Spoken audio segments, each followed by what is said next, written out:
Hi again, everyone, from Fitzgerald Stadium. Post 22 Baseball is on the air. The South Dakota State American Legion Baseball Tournament, hosted by Post 22 right here at Fitzgerald Stadium. It's day 3, and tonight Post 22 will take on Pierre, the two teams that remain unbeaten in tournament play. Post 22 and Pierre met 3 times during the regular season, with Post 22 winning 2 games in Pierre on Memorial Day, and then winning a game here in early June against Pierre Post 8. But this Pierre team is a much improved team. They played some great baseball down the stretch. They come into this game with an overall record of 33 wins and 14 losses, and they have a 7-game winning streak going into tonight's game. For Post 22, 51 wins and 7 losses. And for these two teams, the first 2 days of the tournament have been a different story. For Pierre, it's the offense, as Pierre has scored a total of 17 runs in 2 tournament games. Post 22, it's been all about pitching. The Post 22 pitching has given up just 2 runs, only 1 earned run in the first 18 innings that they have pitched. So it's the Post 22 pitching tonight against the Pierre hitting. We'll see who prevails at Fitzgerald Stadium. It's another beautiful night for baseball. Not much wind tonight, which has been unusual for our home season. And this is Tom Rudebush, along with Mark Benetti, and our producer and director on Hardhats-TV, Destin Heumann. We're on ESPN Radio, Rapid City. We're in the Anytime Auto Sales press box as the umpires are down on the field. They'll meet with the coaches. We're going to have the presentation of the colors and a special honor tonight to Joe Belock. Joe is 90 years old, and he pitched in the Olympic Games, and it was quite an honor for Joe. And we'll have a little more information on him once he takes the mound. He's going to throw out the first pitch. And, boy, we look forward to that. What a great gentleman, a great veteran, and here being honored by Post 22 tonight before our first game. And, Mark, the Hardhats have gotten by with some hitting failures in the clutch, but their pitching has been absolutely A+. Well, before we talk about the pitching, I'd like to say how awesome is it that you have a United States Olympian in front of you. Not often that happens, so kudos to that gentleman and the honor that he's about to receive prior to the start of tonight's massive playoff game. But you're absolutely right, Tom. The pitching's been fantastic, and it all comes down to efficiency and limiting free base runners. Riley McSherry threw an absolute gem on Wednesday night. 72 pitches in 7 innings, struck out 5, only walked 2. And then you go to Colton Strabinsky. He struck out 5, only walked 1 batter in his start. And then Holden Jackson, 2 backwards Ks in a row in his first and only inning of relief to close out last night's big win over Renner. He ends up allowing a hit, and then before you know it, the gentleman reached on an error, and then it was a pop out to second, and then that was all she wrote. So you look at 12 strikeouts compared to 3 free base runners. You can't get more efficient than that. So good on the Hardhats pitching for getting the job done, sticking to the system, but they need to, once again, buy into each other tonight because this, again, is a colossal playoff game against Pierre. We had 2 more teams eliminated today. The first game of the day at 1 o'clock saw Mitchell knock off Brandon Valley by a score of 8-5. That eliminates Brandon Valley. And in the game just completed, Aberdeen had an early lead on Renner. Renner came back to tie it at 7-7, but then Aberdeen scored the winning run in the bottom of the 9th inning and beat Renner 8-7, eliminating Renner. So Renner, after their first day win over Mitchell, loses 2 one-run games. So tomorrow, the first of 2 games at the state tournament here at 4 p.m. tomorrow, Mitchell will play the loser of the post-22 Pierre game, and then Aberdeen will play the winner of our Pierre post-22 game at about 7 o'clock tomorrow night. So the state tournament continues, Mark, and it's really been an outstanding state tournament from a couple of ways you look at it. Yesterday, in the 4 games we had played, we had 3 of the 4 games decided by 1 run. And then today, we had 1 of the games decided by 1 run, the other by 3 runs. And when you look at all the games played so far in the state tournament, there's been only 3 games that have been determined by more than 3 runs. So it's been a good tournament. A lot of parity, I think, in this tournament. I think this game will certainly put either Pierre or Post 22 in the driver's seat, as the winner of this game will have a berth in the championship game on Sunday, no matter what they do in their game tomorrow. Crowd is starting to file in. It's been a tournament, too, that might set a record for being on time outside of last night's weather delay. Otherwise, all the games have been played at a good clip, and we've maintained our schedule for the most part. And tonight, it looks like we're about set to begin as the special cart brings in Joe Belock from down the left field line.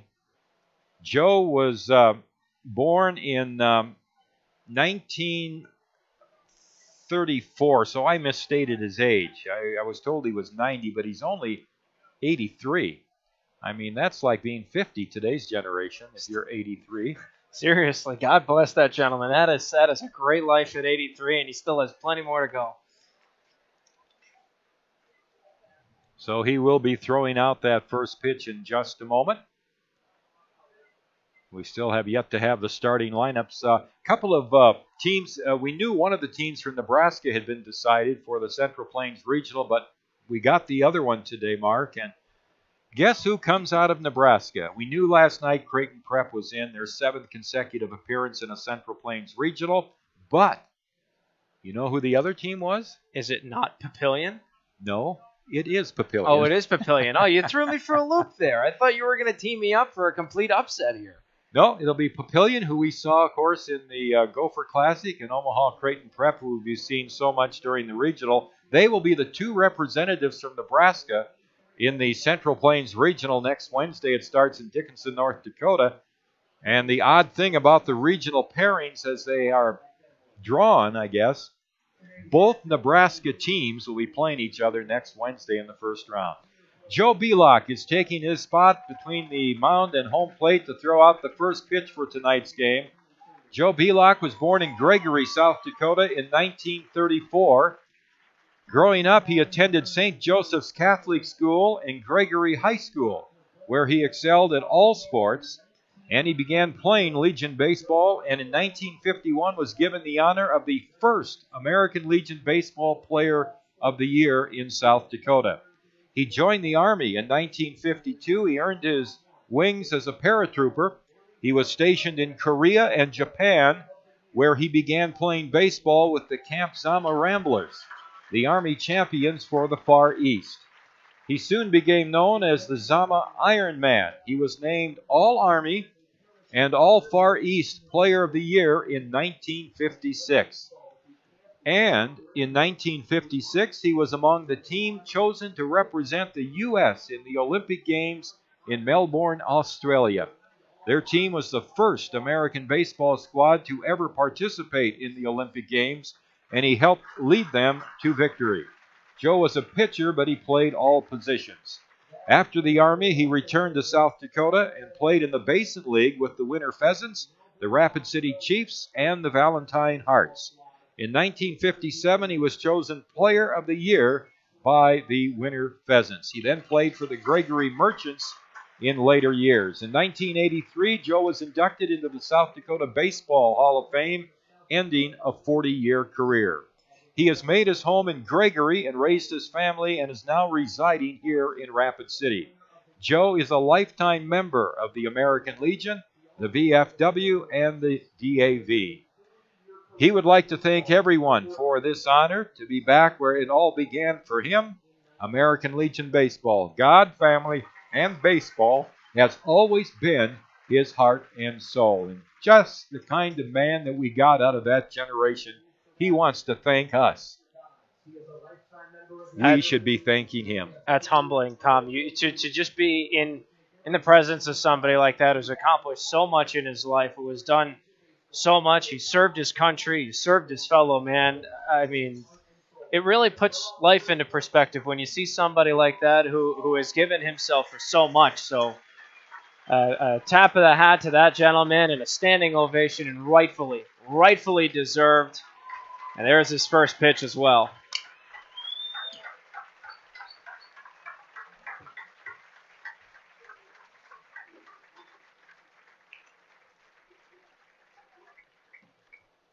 There it is. So Joe hurling out the first pitch for tonight's game.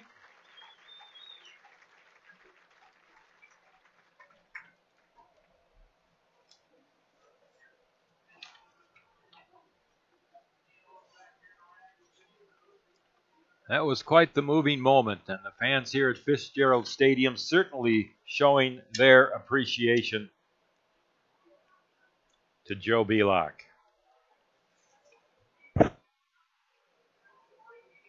Before we begin our big introductions, we do want to run through one more time the scenario for tomorrow.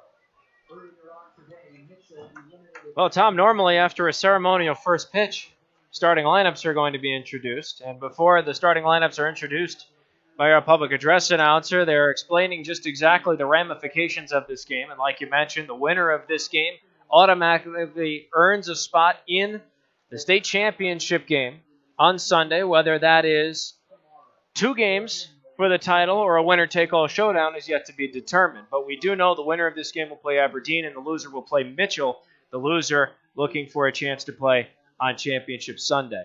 So let's go ahead and give you the starting lineups for our 9 innings of regulation tonight. Pierre, post 8, will bat in the top halves of our 9 innings. The Hardhats will occupy the home side. So we'll go to Pierre first, and leading off for them is number 12, Connor Gerber. He is the shortstop. Batting second is number 13, Brad Dean. He's patrolling left field.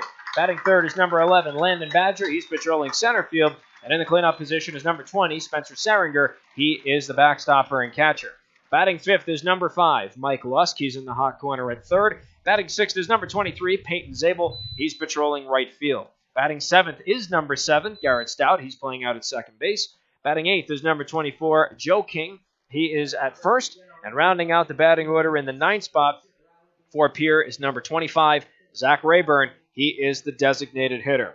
On the mound tonight is McGuire Rasky. He is number 14 for Pierre, and he will take on the Hardhats batting order as follows in the bottom halves of our 9 innings. Leading off is number 11, Walker Paz, as always, at his home at second base. Batting second, number 14, Justin Kramer. He's in the hot corner at third. Batting third is number 22, Cooper Bowman. He's out at shortstop. And in the cleanup position is number 13, Zach Solano, and he'll patrol right field. Batting fifth is number 21, Timmy Paris, the backstopper and catcher. Batting sixth, number 31, Luke Ferdinand. He's out at first base. Batting seventh is number 28, Zach Sumption. He'll patrol left field. Batting eighth for his second appearance at the state tournament is number 30, Jack Sorensen as the designated hitter. And rounding out the batting order in the ninth spot for post 22 is number 10, Riley McSherry, and he is patrolling center field. On the bump tonight for the Hardhats is Kyle McGuire, arguably the hardest throwing pitcher out of this pitching staff. 63 innings of work under his belt. This will be his 17th appearance of the season and his 15th by virtue of a start. A pristine 10-0 record is to be defended by him tonight. 63 strikeouts leads the team to 45 walks and a 1.11 ERA. And it's not often we've seen that ERA for Kyle above 1, Tom, but recent performances have allowed some free base runners. They've come in to score, and those runs have been earned. So that has resulted in what is probably the highest ERA he's had all year outside of the opening game of the season at 1.11. As we mentioned earlier, the winner of this tournament advances to the Central Plains Regional, which begins in Dickinson, North Dakota next Wednesday. And the winner of South Dakota will play the very first game of the regional at 10 a.m. next Wednesday, and that will be against the Minnesota number 2 team next Wednesday at 10 a.m. So whoever wins this game tonight was really going to be in the driver's seat and control this tournament. Mark, going back to my comments, we were talking about the play in this state tournament, and you've seen the last 2 state tournaments, and this has probably been about as even of a state tournament that I've seen in a long, long time. When you look at, if you judge it by the scores, as we talked about the few games that have been blowouts, only 3 games decided by more than 3 runs, but we've seen, to be quite honest, in my opinion, better pitching than I thought we would see, and deeper pitching than I thought that we would see from some other teams. And the scores really have been very competitive baseball. And it's funny because what were you and I talking about on repeat leading up to this tournament? Pitch count rules. We were talking about so much, and not to say that they won't play a factor later, but as of right now, they haven't. And again, for the Hardhats perspective, you can thank Riley McSherry for that with his gem of a performance on day 1 of the tournament. But you are absolutely right. I think this pitching has just been one heck of an X factor in this state tournament. We're 3 days in, so we've seen a lot of baseball. It's not like we're pulling out of a small sample size. We've seen a ton of baseball. We've seen high-quality baseball at that, and I think it's so impressive that these games have been as close as you've said they have. I can recall the last 2 years of doing the state tournament, there were a ton of blowouts, and I think the Hardhats have been in the driver's seat of most of those. But you'd get the Sioux Falls teams that they'd run up the score and end up winning by 10 or 12, and then you'd get the Brandon Valleys and what have you that have been quickly eliminated. And now you have all these teams that are fighting tooth and nail, and it is very, very entertaining baseball. So good on the kids for really bringing their game this week. You know, you mentioned that, we really haven't seen the effects of the pitch count.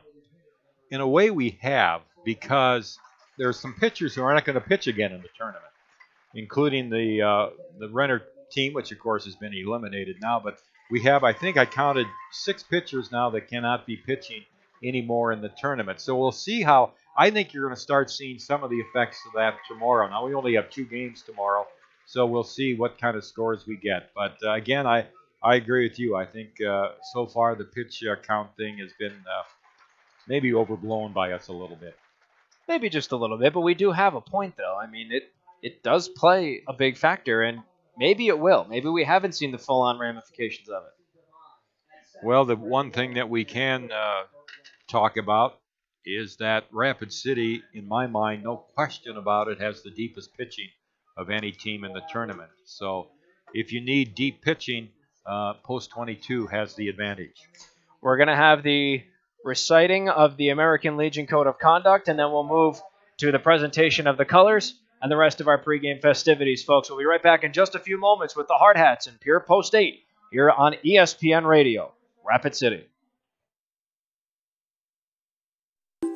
Great faces, Great Places. Wet paint? Yep. And around here, when great places need a little love, great faces band together. Each year, First Interstate Bank employees help local organizations put a fresh coat of paint on homes of those in need. A small gesture, perhaps, but one that puts smiles on faces and strengthens bonds in the places we serve. First Interstate Bank. It's you and I together.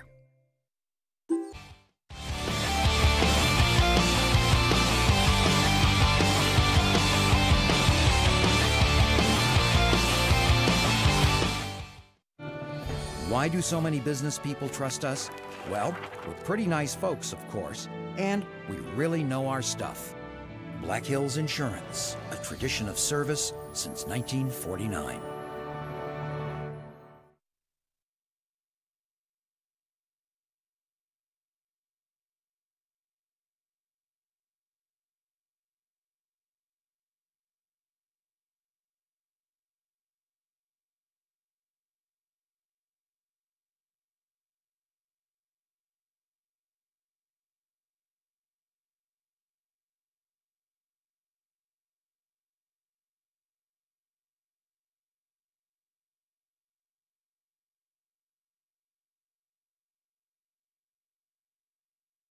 With more than 300 pediatric experts in 35 specialty areas, Sanford Children's offers the care that matters to your family. At the Castle of Care, we are committed to bringing in the latest and most advanced technology and services to care for your children. And having the largest team of specialists in the region means your child can receive expert, individualized care close to home. At Sanford Children's, we promise to put your family first. To learn more, visit childrens.sanfordhealth.org.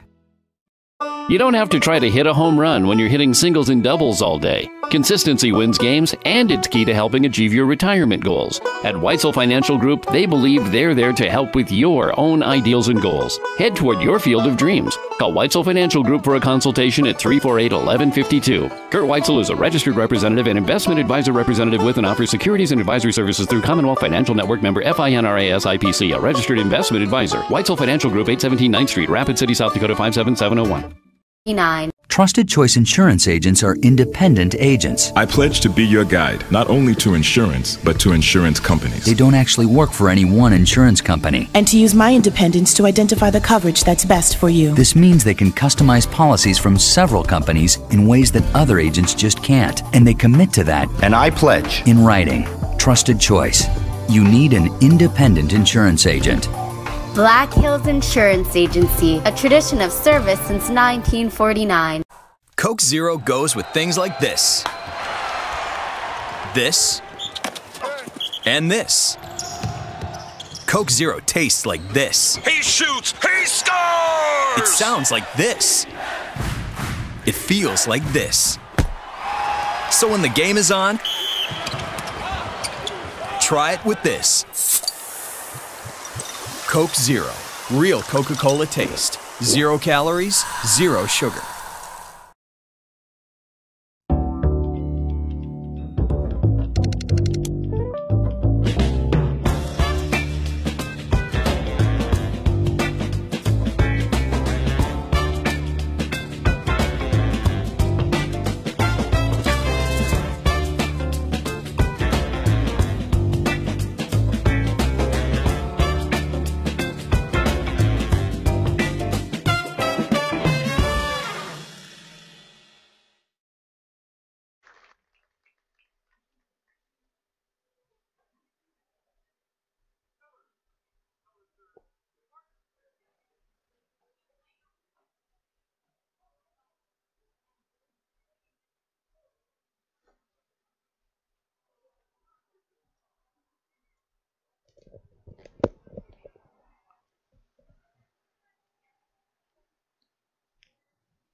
Well, the colors are being retired here at Fitzgerald Stadium, and we are just moments away from the first pitch of tonight's game as Post 22 takes the field and Kyle McGuire takes the mound. Kyle McGuire does take the mound with that perfect 10-0 record under his belt in quite a season. 63 innings of work. Again, a team leading 63 strikeouts to 45 walks and a 1.11 ERA. His 17th appearance of the year and his 15th by virtue of a start. He will take on the top three in the Pierre post-8 batting order. That is Connor Gerber, the shortstop, Brad Dean, the left fielder, and Landon Badger, the center fielder. Surrounding Kyle McGuire on defense for the Hardhats is the catcher Timmy Paris. Luke Ferdinand's at first base. Walker Paz is at second. Cooper Bowman's in the shortstop position, and in the hot corner at third for post 22 is Justin Kramer. Left to right in the outfield, Zach Sumption, Riley McSherry, and Zach Solano. So McGuire taking his warm-up pitches as we get set to go here from Fitzgerald Stadium, where it's 325 down the left field line, 330 down the right field line, and from left center to right center in the power alleys, 393 feet. This has been a great park for Post 22 this season. Only one loss at home this season. That to Eden Prairie in the Firecracker tournament.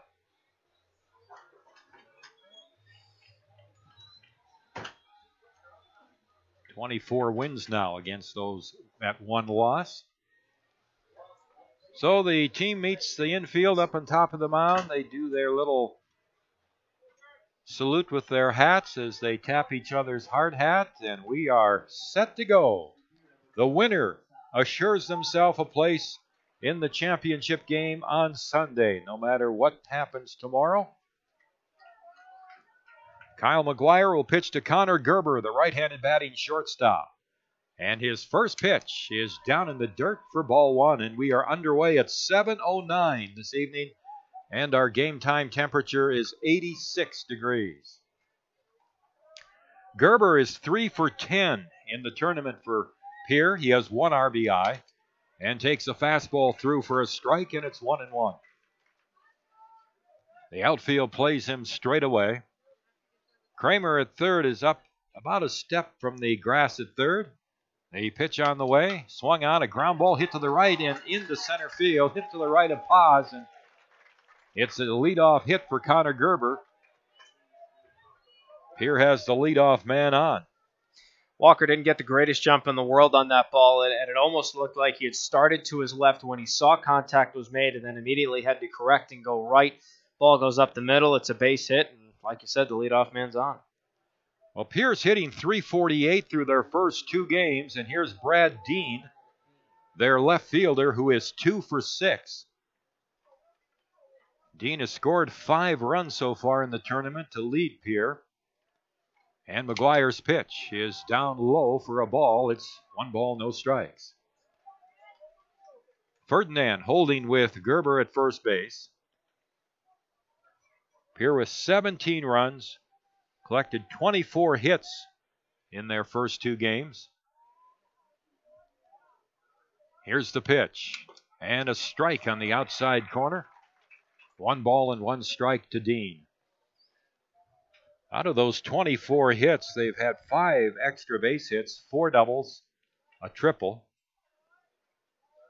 And this is a much better Pierre team, as we alluded to earlier, than we saw in May and June.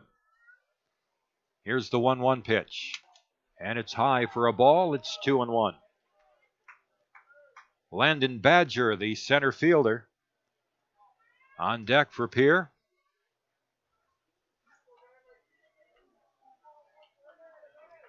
Not much wind at all. Old Glory hanging down in left center field. We've had such wind through most of the season, one of our few calm nights. And another fastball is high, and it's 3 balls and a strike on Dean. Kyle's got to get his control down early here. I know we're only 2 batters in now, but he really has to work on his control. Leads the team with 45 walks, adds 7 hit batters. It's 52 free base runners to 63 strikeouts, so he really has to bring his control tonight. Here's the set by McGuire, the 3-1 pitch, and it is high for ball 4. So Pierre has the first 2 men on here in the top of the first inning, a single by Gerber, a walk to Dean, and now you're getting into the 2 Pierre hitters that have really carried the team offensively here in the first 2 games. Landon Badger, the center fielder, He has 5 hits in 9 at-bats in the tournament. Left-handed batting center fielder. He has a double, a triple, and he's driven in 4 runs. Ferdinand will play up in front of Dean at first on the edge of the grass. Kramer at the edge of the grass at third, and a swing and a foul back. Badger had a good rip at that pitch from McGuire, and it's 1 strike. Kyle needs an out in any way, shape, or form right now, but it's especially important if he gets it at the plate, because if he gets it at the plate and no one advances, then the double play can end the inning after that. You're looking a couple of steps ahead, but that's the best case scenario right now for number 19. Here's the set by McGuire. The pitch on the way, very high for a ball, and it's 1-1. Like you mentioned, Pierre's had quite the offensive tournament so far. They have 17 runs through 2 games. To put that in perspective, the Hardhats have stranded 21 base runners in 2 games and have only scored 4 runs. So this is a very crucial juncture early on. McGuire with 2 on and nobody out. Sets his 1-1 pitch. And it's too low for a ball. And it's 2-1 on Badger.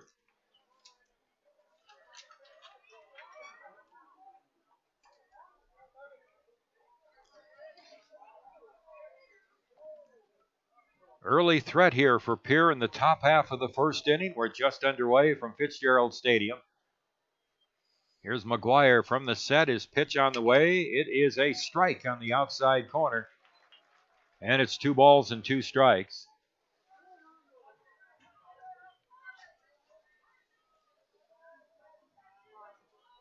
Ferdinand now playing a deep first in back of the base runner Dean with 2 strikes on the hitter. Outfield is straight away. McSherry playing relatively deep in center field. The pitch on the way, a swung on a hard ground ball by Kramer and down the left field line. That'll score Gerber. And heading to third base, and the throw there is not in time, and into second base goes Badger. His 6th hit in 10 at-bats in the tournament, and he drives in his 5th run. A sharp ground ball just inside the bag between the third base bag and Kramer down the left field line.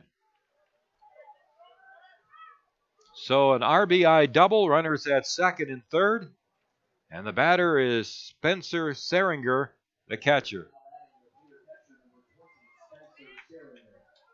Seringer is 5 for 9. He has 2 doubles and 4 RBIs. 1-0 Pierre here in the top of the first, still nobody out. And the pitch is low and outside, a good stop by Timmy Paris. Kyle McGuire looks a little nervous out there here to start this game with a couple of hits and a walk.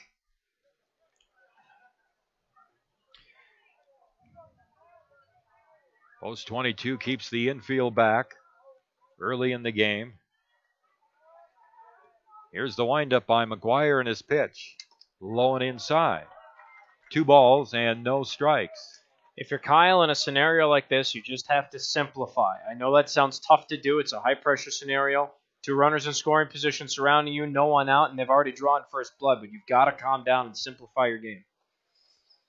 2 balls and no strikes. Here's the pitch to Seringer. Swing and a foul off to the right, and it's 2 balls and a strike.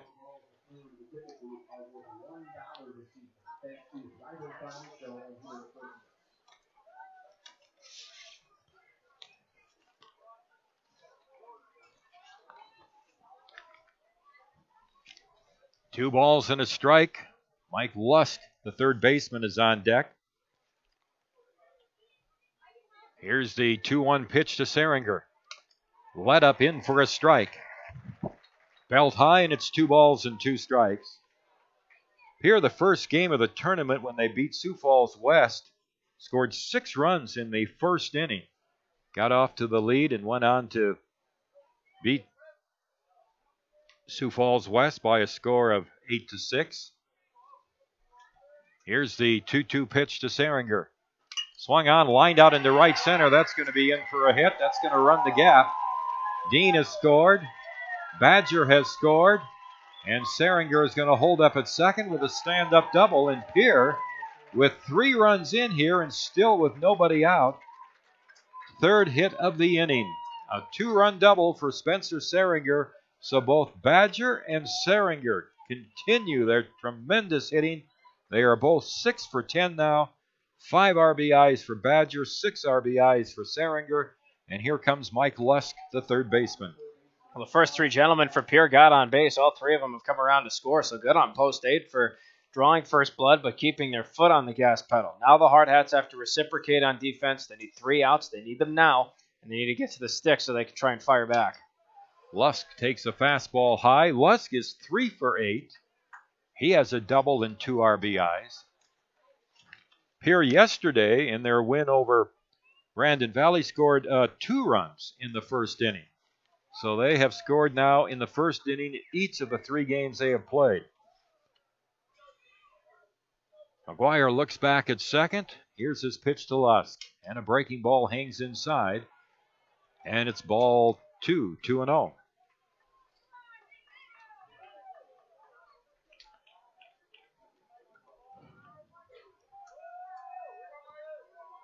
Post 22 in an early hole. They had given up 1 run in the first 2 games of the tournament, have given up 3 here in the first inning. The pitch on the way. That's in for a strike, and it's 2-1.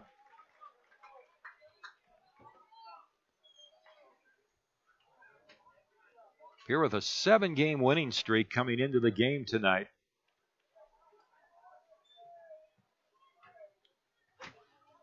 And they are a red-hot ball club. Now time is called. 4 umpires working the game tonight.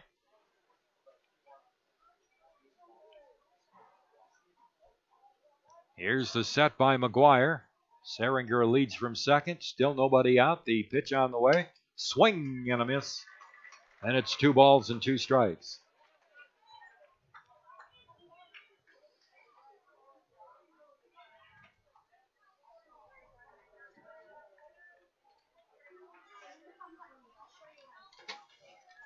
Two and 2 on Lusk.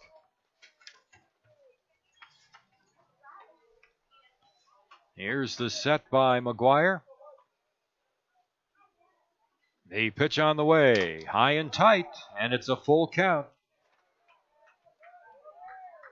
Well, I think we're going to start throwing the pitch count out here on McGuire because it's run up here quickly in this first inning. 23, soon to be 24, and there are still no outs registered. McSherry is shading his eyes out in center field. Here's the set by McGuire. The 3-2 pitch, swung on, ground ball to Bowman. He gloves it, the throw will go to third base, and out at third base is Seringer. A bad base running mistake there by the catcher for Pierre Seringer. It's a fielder's choice, 6-5. Lusk reaches at first base, and there's the first out here in the first inning. That's the best thing that could have happened for Kyle. Not only does the force give you the double play option to end the inning, but you got that first out. That is a humongous monkey off of his back right now. Simplify your game. Just throw strikes to Peyton Zabel.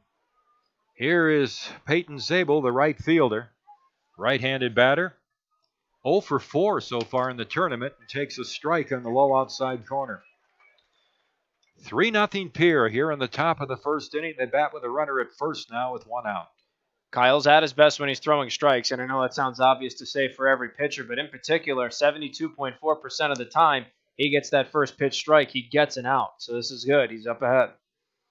Here's the set by McGuire. His 1 strike pitch is a check swing, and it's high for a ball. It's 1-1.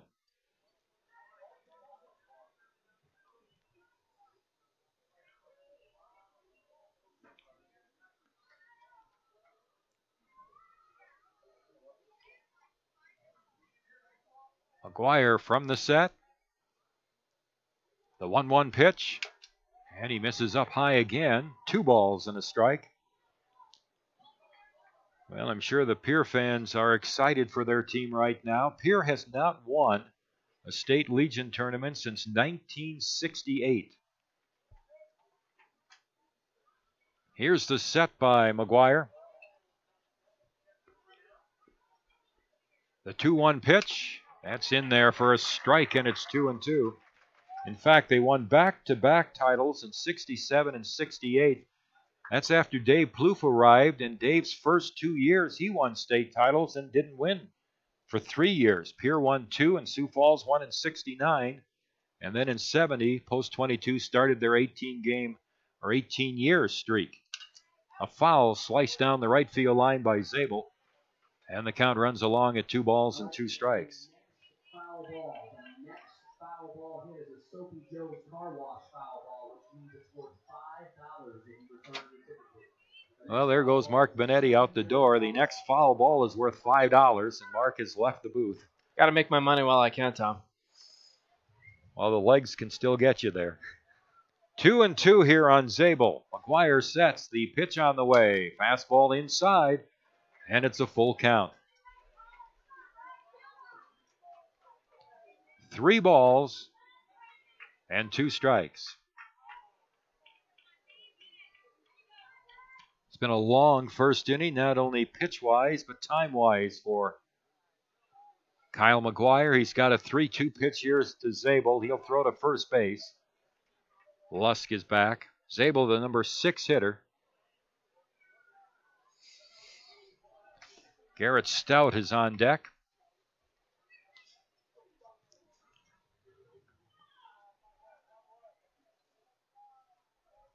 Here's the set by Kyle.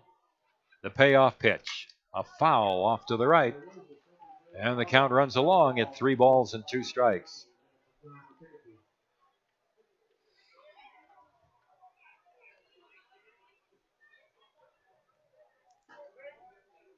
Three and 2. Off of first base is Lusk. Here's McGuire from the stretch. The payoff pitch, the runner goes. It is a strike on the inside corner and a stolen base for Lusk. No throw by Paris, and Zabel is called out on strikes for the second out of the inning. So 2 down, and brings up Garrett Stout, the second baseman, left-handed batter. Stout so far 1 for 8 in the tournament. He has 1 RBI. Here's McGuire's pitch. And a strike on the inside corner.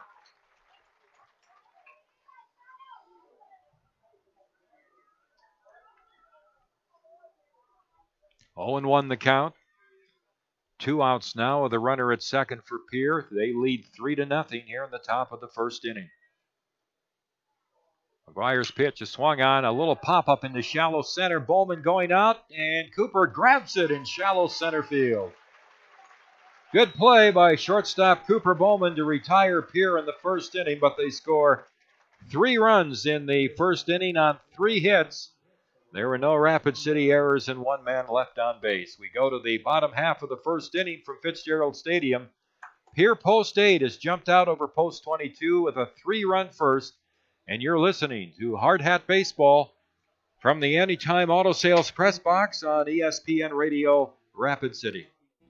Camping World is here to help you connect to adventure and explore the outdoors with friends and family, offering new and pre-owned RVs to fit every budget and thousands of parts and accessories for any need. Camping World has it all. With over 125 supercenters nationwide, you're never far from America's #1 RV dealer. No matter where your adventures take you, whether you need an RV, parts, or service, Camping World is here to help you every step of the way. Visit Camping World in Rapid City or shop campingworld.com today. Well, Post 22 is going to play from behind. It's 3-0 Pierre as we go to the bottom half of the first inning. Left-hander McGuire Rasky on the mound for Pierre. McGuire Rasky will take on the top 3 in the Hard Hats order, and that's Walker Paz, the second baseman, Justin Kramer, the third baseman, and Cooper Bowman, the shortstop. Defensively for Pierre, surrounding Rasky are his catcher Spencer Saringer, first baseman Joe King, second baseman Garrett Stout, shortstop Connor Gerber, and in the hot corner at third is Mike Lusk. Left to right in the outfield, Brad Dean, Landon Badger, and Peyton Zabel.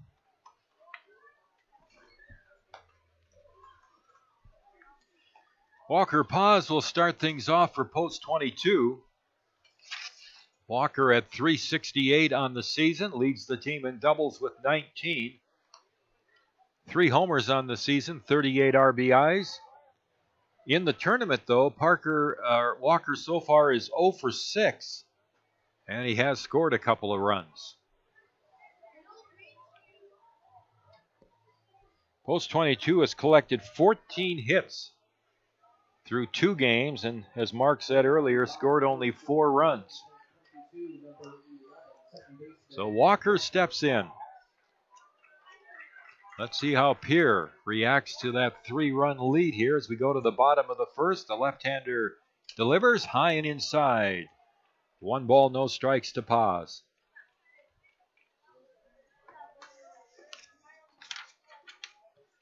They're going to play him a step around to the right or so in the outfield. Swing and a miss. And the count is 1 ball and 1 strike. It's crucial for Walker to get on base in this scenario. He is third on the team, with 29 of them on the season. There's a foul off to the left out of play. And you couple that with a 368 batting average and 56 hits. I mean, he's a prototypical leadoff man.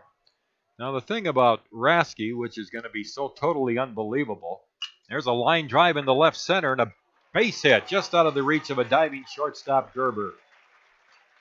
So Paz has his first hit of the state tournament. Rasky is 14 years old. Told you I'd draw your attention. He just completed, he's going to graduate from high school in 2021.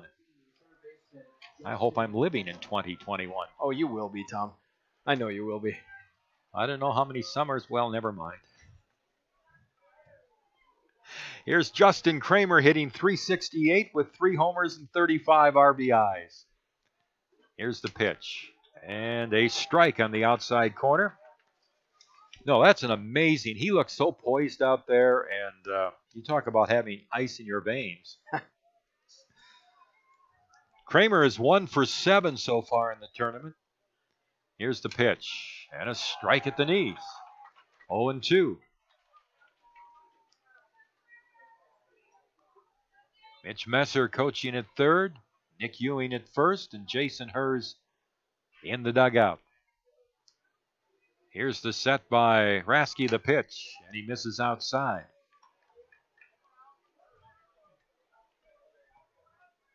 Doesn't take you long to watch this young man play and know that he's got a future. Here's the 1-2 pitch. Breaking ball hit out into right center field, and that's in for a base hit. That's going to bounce towards the warning track. Paz is at third. He's going to be held into second with a double as Justin Kramer.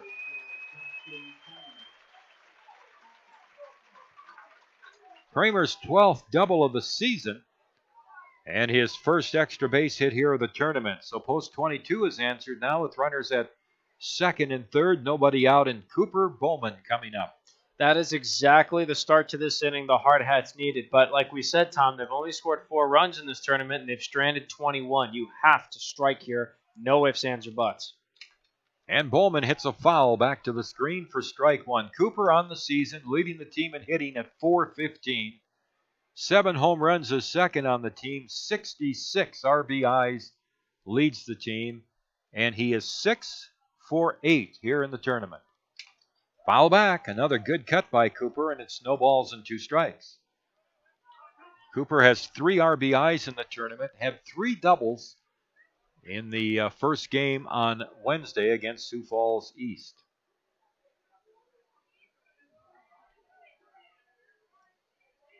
No balls and 2 strikes.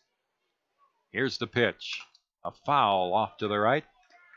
It's interesting, Renner last night played Bowman over towards right center. The center fielder was shading over towards right center field rather pronouncedly. But tonight, Badger in center field is about 4 or 5 steps towards left center. Leading from third is Paz, Kramer from second. The pitch on the way. Cooper fouls it back. Good on Rasky. He is attacking Cooper, and Cooper has to protect it. He's getting some good cuts. He's just missed timing just by a hair. That just tells you he's not that far off. If Cooper gets a hold of one, it's going to be a 3-2 ball game. No balls and 2 strikes. The pitch on the way. Breaking ball, and he fouled it at the plate. Cooper just got a piece of that breaking ball from Rasky and fouled it on the ground. That was a nice 0-2 pitch from Rasky. You're going fastball, fastball, fastball. All of a sudden, you throw the breaking pitch in there. Messed up Cooper's timing. The 0-2 pitch. Another breaking ball. This one misses outside. 1-2 on Bowman. 3-0 Pierre. Last half of the first inning. Hardhats have runners at second and third. Nobody out. Pierre is the infield back, of course, with a 3-run lead. Rasky, the left-hander, sets and delivers. Down in the dirt. Seringer blocking the pitch, and it's 2-2.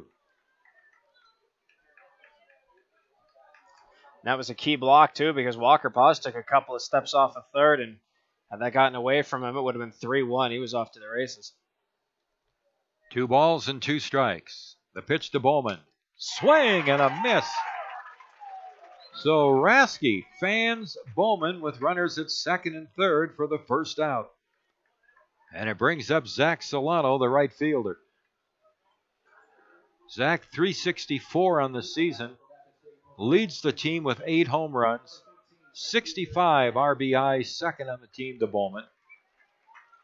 Zach in the tournament is 1 for 8. His hit was a single, and it also drove in a run. Here's the pitch. And a strike over the inside corner. 0-1 the count.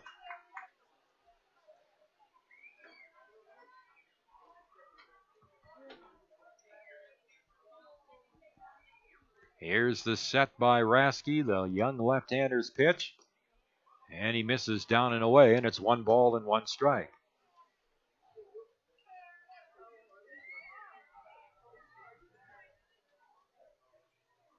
Paz at third. Kramer at second. The 1-1 pitch. Solano takes it high and outside. 2 balls and 1 strike.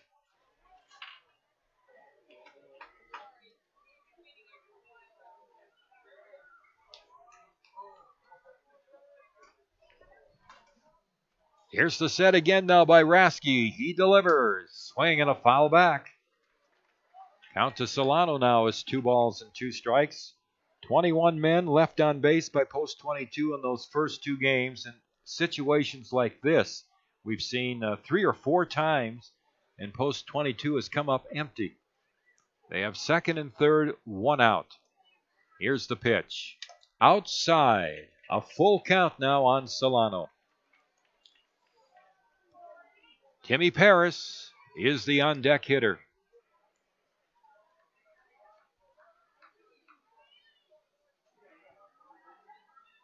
Rasky from the set. The payoff pitch. Outside for ball 4.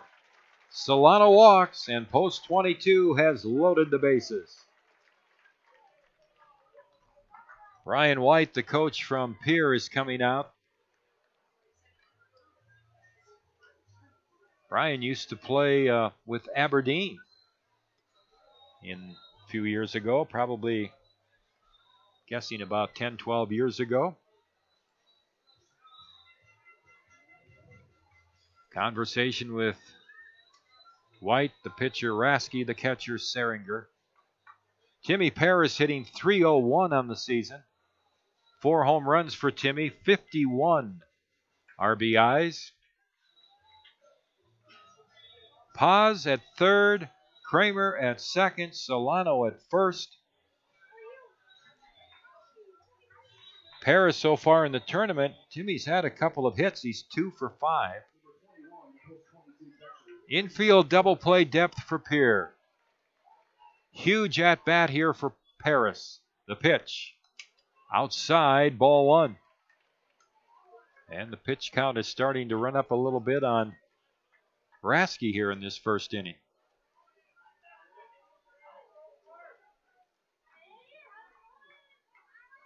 The set and the pitch.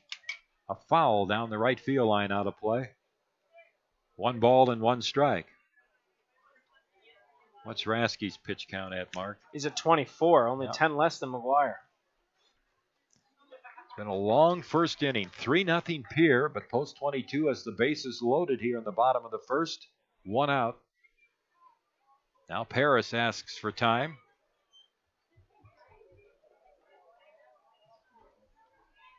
One ball and one strike.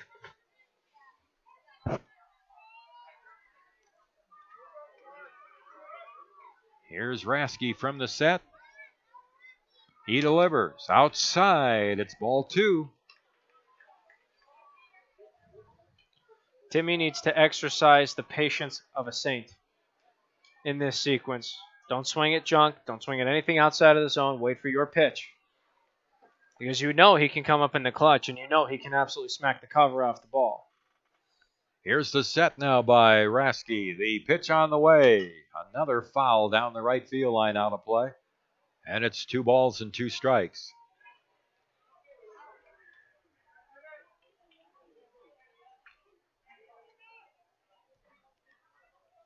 I can't remember 2 back-to-back games like this season where Post 22 has had such a struggle to score men. And it has been a struggle to score the 4 runs that we have in the tournament. 2-2 on Paris. The pitch on the way. Swing and a miss. Paris strikes out. 2 down. In the first inning, it's up to Luke Ferdinand. Hitting .305. No home runs and 21 RBIs. Luke has 10 doubles. 1 in this tournament. And he is 2 for 8 so far in the tournament. Here's the left-hander to the left-hander. Ferdinand, a strike at the knees. 0-1 the count.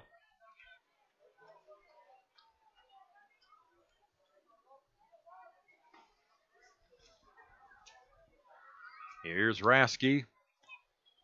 Now takes too long, and Ferdinand asks for time.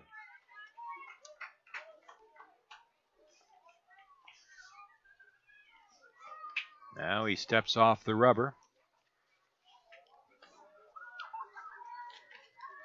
Very important hitter here as Rasky's trying to work out what looked like an impossible situation. Ferdinand pops a foul off to the left. 2 strikes to count.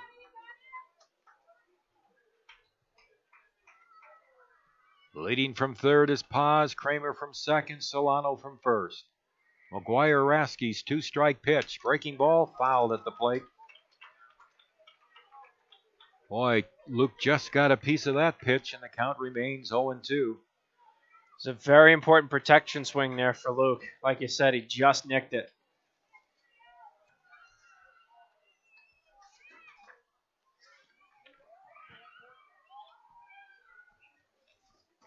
Here's the set. And the pitch. A pop-up. On the infield, in comes Lusk from third base. He's in foul territory, and he makes the catch. Post 22 loads the bases with nobody out in the bottom of the first inning and fails to score. McGuire Rasky, unbelievable magician in that inning. No runs, 2 hits, and 3 men left on base. At the end of 1 here from Fitzgerald Stadium. Pierre 3, Post 22 nothing. From the Anytime Auto Sales press box, you're listening to Post 22 Baseball on ESPN Radio.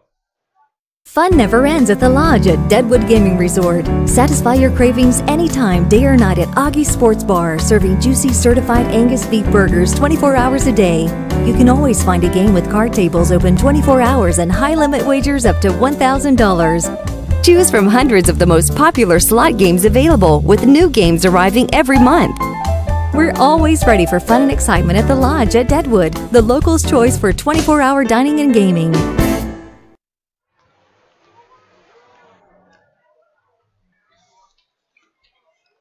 McGuire Rasky working out of a bases loaded, no out situation in the bottom of the first inning. And again, he just completed his 9th grade year. And I've watched pitchers who are completing their senior year in high school not show the poise that he did in that first inning. But he came in, I forgot, yesterday and pitched a third of an inning to finish up the game against Brandon Valley for Pierre. And Kyle McGuire's first pitch to Joe King, the first baseman for Pierre, is a strike at the knees. King is 2 for 7 in the tournament. Right-handed batter with 2 RBIs. It's a foul back off to the right, and the count is 0-2.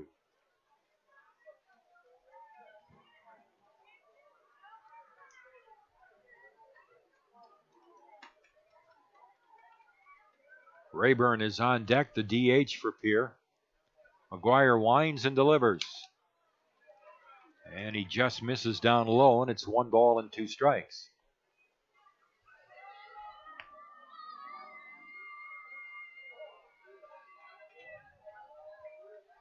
Now McGuire into his windup. Here's his 1-2 pitch.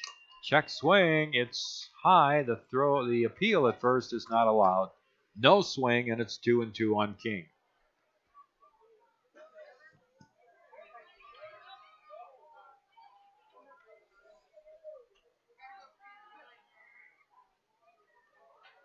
And the 2-2 pitch. Fouled off of Timmy Paris. Count runs along at 2-2.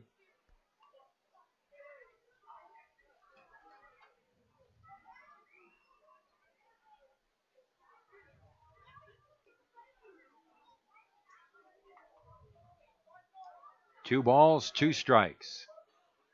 And McGuire's pitch. Fouled off to the right. Still 2-2. Boy, Pierre is swinging the bats well. They're protecting the plate. They're fouling off some good pitches. They had 3 hits in the first inning, a couple of doubles. They're very selective. Here's the 2-2 pitch. Bounce to third behind the bag, backhanded by Kramer. The long throw to first on a hop is not held by Ferdinand. Kramer was about 15 feet in back of third base, right on the foul line. That was a tough play.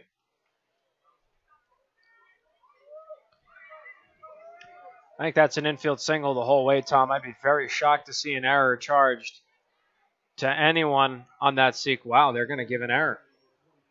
It was a tight play. It was a well-hit ball to almost the deepest part of third. I got to disagree with that, Tom. So on at first base is King, and here's Zach Rayburn, the designated hitter. And he takes a pitch down low for a ball. Rayburn, 1 for 4 in the tournament, 1 RBI. Number 9 hitter. Ferdinand holding with King at first base. Here's the pitch. Strike on the low outside corner. 1 ball and 1 strike.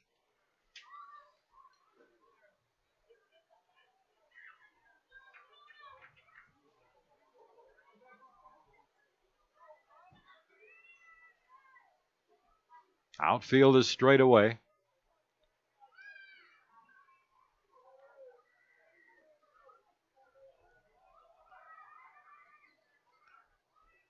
Here's the set and the pitch. Breaking ball drops in for a strike. 1-2 now on Rayburn, who has some good size. He's 6'2", 200. He just graduated from high school this year.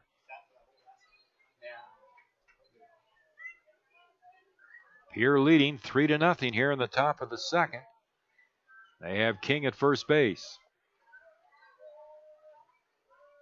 And McGuire throws to first, and King is back.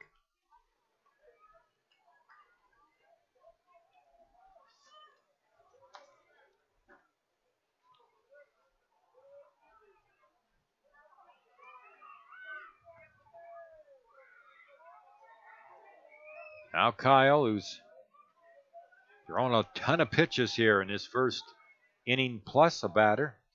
What's he up to, Mark? This next one out of his hand will be 44. 34 of those came in the first inning.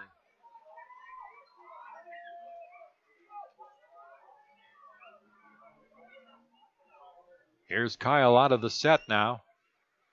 His 1-2 pitch. Swing and a miss. He struck Rayburn out. So McGuire gets his second strikeout, the first out here in the second for Pierre with a runner at first.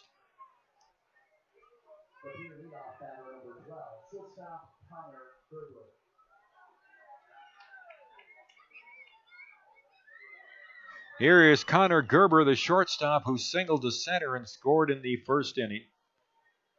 And a breaking ball very high for ball one. Gerber is now 4 for 11 in the tournament.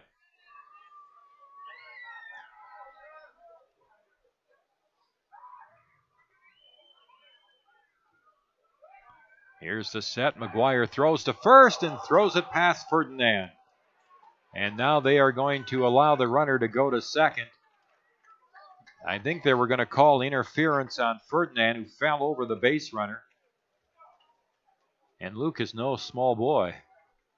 And King will go to second on a throwing error by McGuire.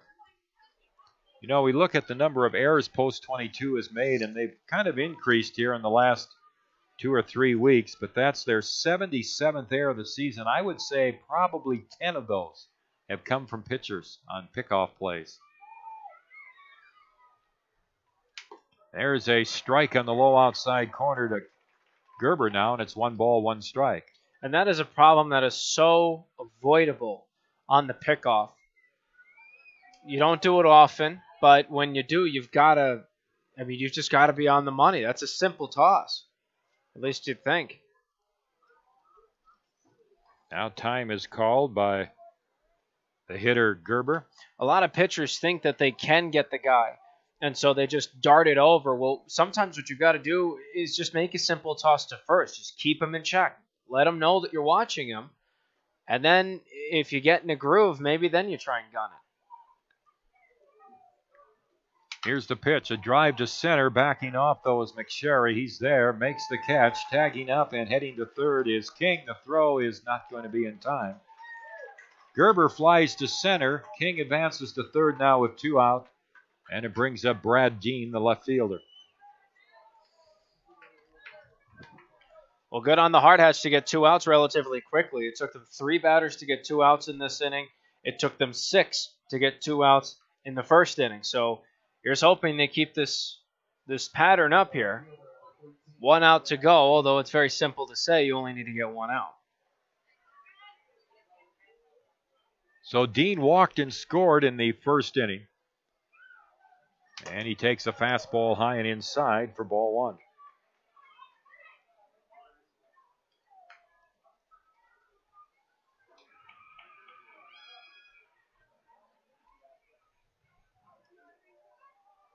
Here's the windup by McGuire, the pitch.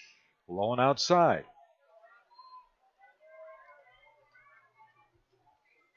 Two balls and no strikes. McGuire's about to throw his 50th pitch of the start, and he's not even through 2 full innings yet. He's only in an inning and 2/3.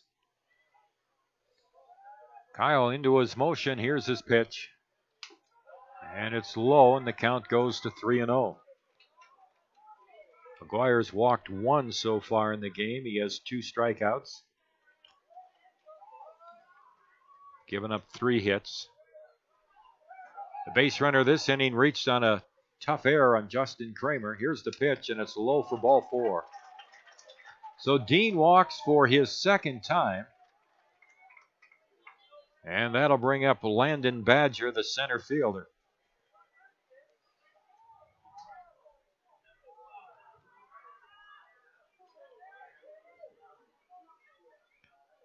Badger doubled the left and drove in a run his first at bat. Hit a hot ground ball just inside the third base bag and down the left field line.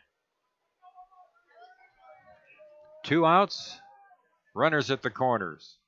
McGuire's pitch. And a breaking ball down and in for ball 1. Badger with that hit was his 6th of the tournament. He now has 5 RBIs. He has 2 doubles and a triple. 6 for 10.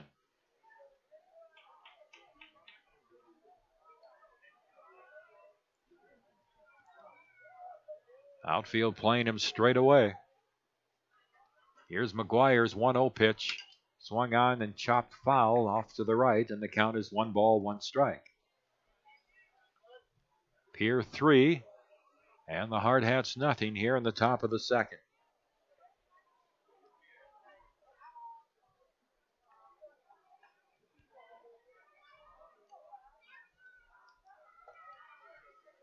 One ball, one strike. McGuire sets, he delivers. And it's low for a ball. 2-1.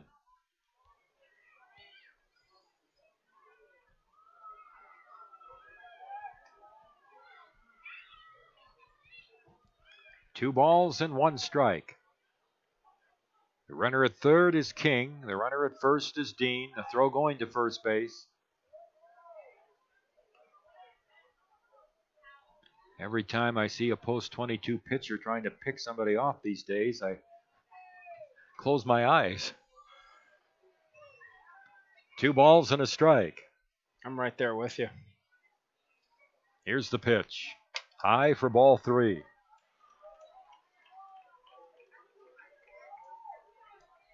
Well, Spencer Seringer, the catcher, is on deck. He's hitting just as well as Badger, so it doesn't get any easier.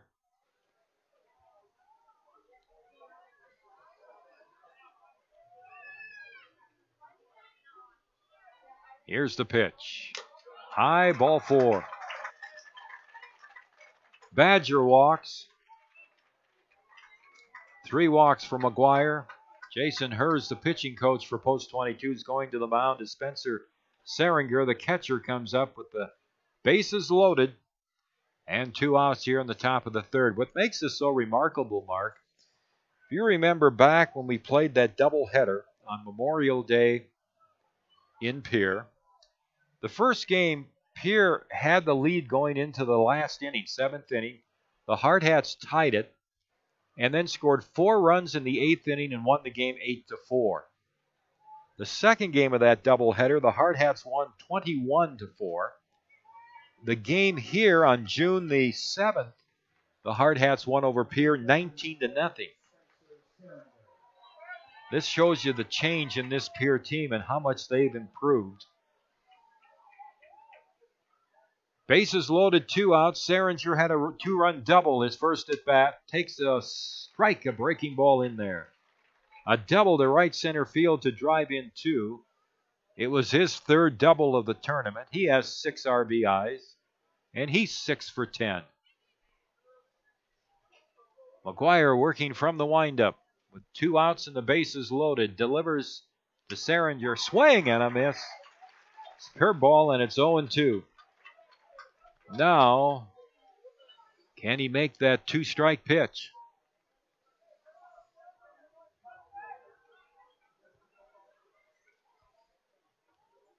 No balls and 2 strikes. Here's the windup by McGuire. The pitch on the way, and he hit him.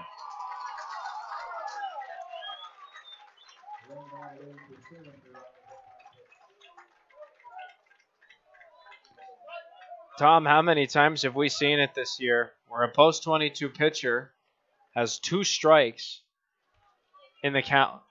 And how many times that count has been no balls and 2 strikes? And all it takes is that one pitch. You know, my problem with that pitch, if you're going to throw the ball in on a right-handed batter, throw some heat. That little curveball that travels 60 miles an hour is not going to do anything to you. And that really cost him. 4-0 now, Pierre, and here's Mike Lusk, the third baseman. And the fastball is high. Lusk grounded into a fielder's choice. Shortstop Bowman, the third baseman Kramer, and they got Seringer at third. 4-0 now. Pierre here in the top of the second. They still have the bases loaded. They do not have a hit in this inning. The pitch on the way, and a fastball inside. It's 2-0. Just got to hope, Tom, that hit by pitch does not come back not only to haunt Kyle McGuire, because he's still in the game as of right now. He needs to be mentally focused, but this Hardhats club, that extended the inning when it didn't need to. 2 balls and no strikes. McGuire into his windup, and here's the pitch. Strike on the low outside corner, and it's 2-1. I believe, too, that's the 8th hit batsman for Kyle McGuire. on the season now, coupled up with 48 walks at this current juncture. It's 55 free base runners. Here's the 2-1 pitch. Low and inside. 3-1. 56 base runners, free base runners. Well, I think Kyle is almost on the verge of exiting this game. He's behind 3-1 here to Lusk in the second inning. Pierre already with a 4-0 lead. 3 balls, 1 strike. Here's the windup. McGuire's pitch on the way, and it's right in there for a strike, and it's 3-2. By the way, during the mound visit from Coach Hers, Tommy Wall went to the bullpen to warm up, and he threw in relief on Monday night of Riley McSherry, so obviously he's eligible to come back for this game here. Yeah, he needed just 1 day's rest, which he got yesterday. There go the runners. Here's the 3-2 pitch. Way outside for ball 4.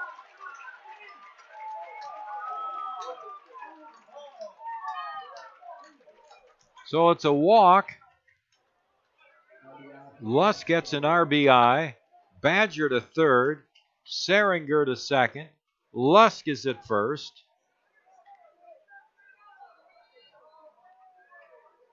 5-0 Pierre. For those watching on Hardhats-TV, I'm thinking the same thing. There could have been a play at third. The runners were all going, of course, so the runner who hit third base, which was Badger, rounded the bag by about 20 feet. There's a strike to Zabel, who was called out on strikes. Here comes a runner home, and he scores! And now a runner going to third, and he's safe.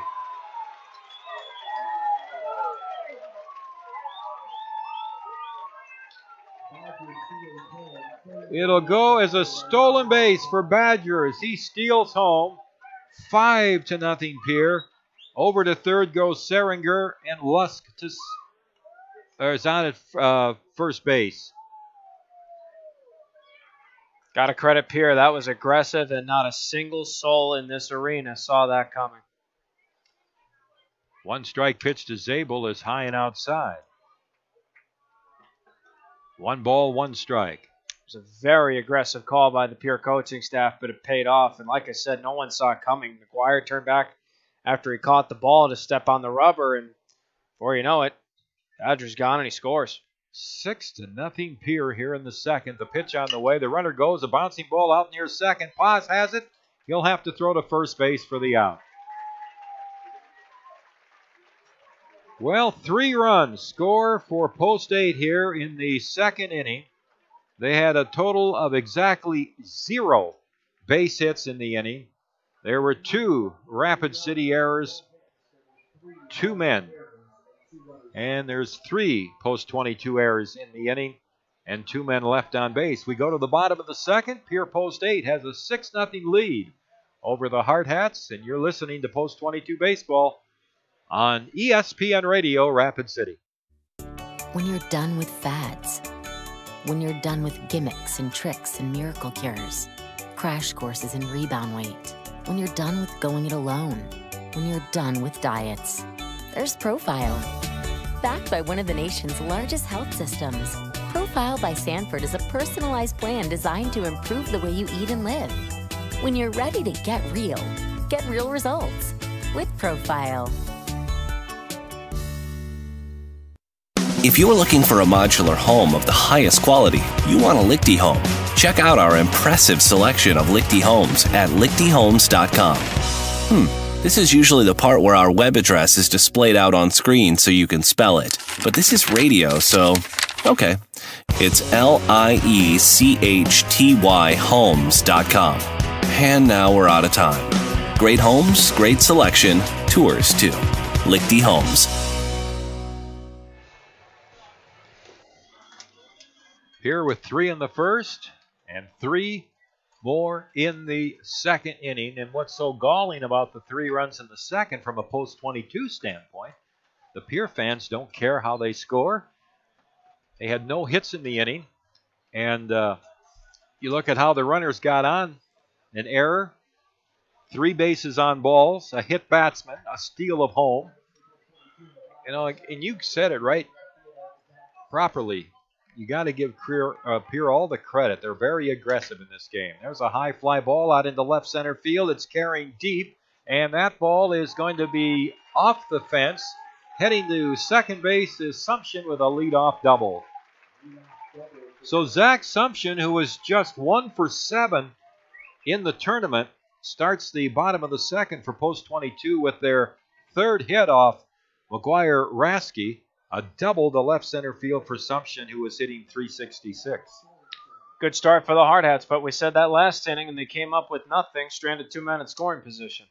Jack Sorensen swings and misses for strike one. But you know what? Good on Sumption for trying to get something started here for his team. First pitch he sees, and he cranks out a double to the left field wall. Sorensen hitting .269, 4 doubles, 3 home runs, 31 RBIs. Here's the pitch. Swing and a miss. Strike two. Jack 0 for 3 in the tournament with a run scored. That came back in the first game of the tournament that the Hardhats had against Sioux Falls East. 2 strikes to count. Sumption with a leadoff double stands at second. McGuire Rasky, the young left-hander. Here's his pitch. In tight with a fastball.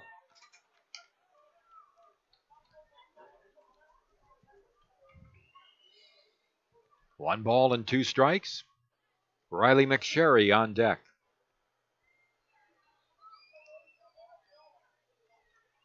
Rasky from the belt. Here's his pitch. Swing and a miss. Struck him out. A fastball. Third strikeout for Rasky. 1 down in the Post 22 second. Sumption still at second, and here's Riley McSherry.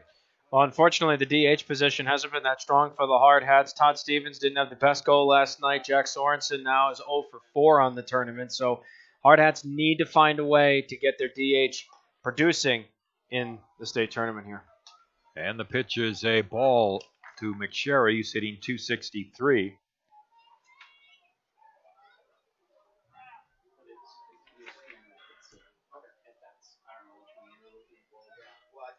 Here's the set and the pitch. Swung on a high fly ball to left field. Medium deep, but over towards the line goes Dean, the left fielder, to make the catch for out number 2. McSherry flies to left. We were talking earlier this afternoon with Mitch Messer about what you just brought up, Mark, and the lower third of the batting order, 0 for 14 through the first couple of games. 2 outs. Here's Walker Paz, who singled to left center field in the first inning. Walker's first hit of the tournament. Here's the pitch. Swung on a foul, coming back and out of play. Well, Sumption had a leadoff double, and he stands at second base with 2 out. Post 22 had the bases loaded in the first inning with 1 out, but failed to score. They had runners at second and third and nobody out. Bases loaded and 1 out. And a breaking ball misses inside. Good breaking pitch from Rasky, and it's 2 balls, make it 1 ball and 1 strike. 6-0 Pierre here in the last half of the second. Here's the pitch. Breaking ball over for a strike. 1-2 the count.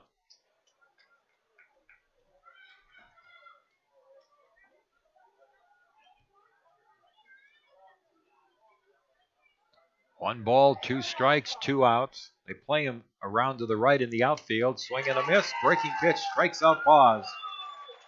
Rasky has 4 strikeouts in the first 2 innings. No runs, 1 hit, and 1 man left on base. 4 stranded for Post 22. 3 of the 4 in scoring position. So we head to the 3rd inning. Pierre 6, Post 22 0.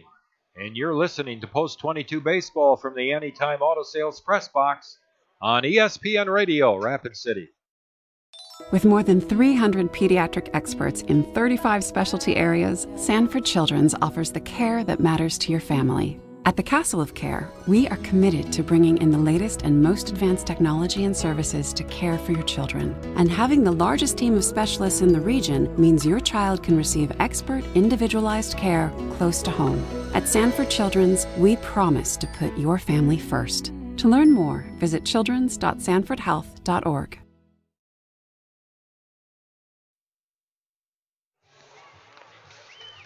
Here comes the bat in the top half of the third inning here against a new post-22 pitcher, and it's Tommy Wall coming on for his second relief appearance in the tournament as Tommy pitched the first night against Sioux Falls East and threw 2 scoreless innings in that game on Wednesday night, so he's eligible to come back with his pitch count from Wednesday night. He needed 1 day's rest. 2 innings, he had 1 strikeout. And on the season now, Tommy is 3-2 with 2 saves, and he has an ERA of 2.04 over 44 and 2/3 innings. He's allowed 39 hits, 19 walks, and 49 strikeouts in 44 and 2/3 innings. What stands out to me, Tom, and I've said this, and I've beaten this topic like a dead horse with Tommy, he's only allowed 22 free base runners on the year, for those 19 walks you mentioned, plus 3 hit batsmen in 44 innings. So that's a free base runner every other inning. And the Hard Hats are going to need him to tap into all of that control and all of that poise right now. Garrett Stout, the second baseman, popped to short his first at bat. Hit the ball into shallow center, and Cooper Bowman ran out to grab it. Takes a pitch down in the dirt from Wall. It's 1 ball, 1 strike. Stout in the tournament now is 1 for 9. Here's the pitch. A line drive foul off to the left. 1 ball and 2 strikes. The Hard Hats need a 0 hung up on the board right here. No 2 ways about it. I know it sounds obvious to say, but it's a point that needs to be stressed. Here's the pitch. Swing and a foul back. A pitch that was up. And the count is 1-2. Stout chased that one. He was looking at ball 2, but I guess he thought the ball must have dipped, or just the high fastball, the optical illusion of that pitch. He thought he had a chance at it. 1 ball and 2 strikes. The pitch on the way is swung on, popped foul off to the right and out of play. Back into the seats behind the first base Pierre dugout. The largest margin of victory in the state tournament so far has been 6 runs. And that was Pierre over Brandon Valley, 9-3 on Thursday.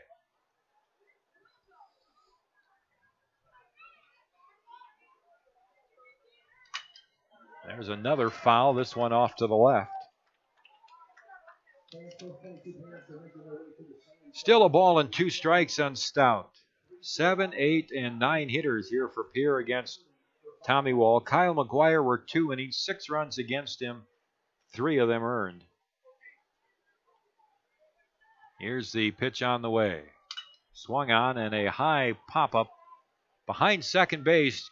Getting back and making the catch on the edge of the outfield grass. A couple of steps on the grass is Cooper Bowman. Second time Stout has popped out to Bowman out in shallow center.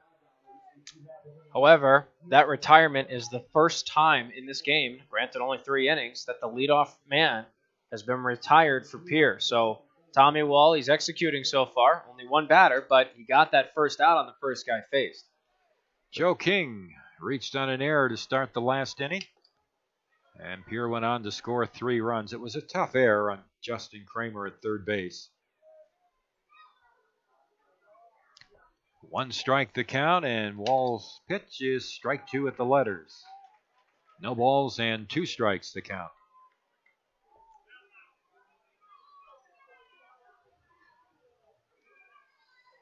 And the pitch. Just missed the low outside corner. And it's 1-2. That was narrow. That was very, very close. Nice 0-2 pitch from Wall, though. Tommy's 1-2 pitch. Swing and a miss. He struck out King. 2 down. And Zach Rayburn up, the designated hitter. He struck out in the second inning. That was against McGuire. The designated hitter, number 25, Zach Rayburn. Now 2 outs and the base is empty. Now here's another talking point. How many times have the Hard Hats registered the first 2 men out and failed to get the third for quite some time?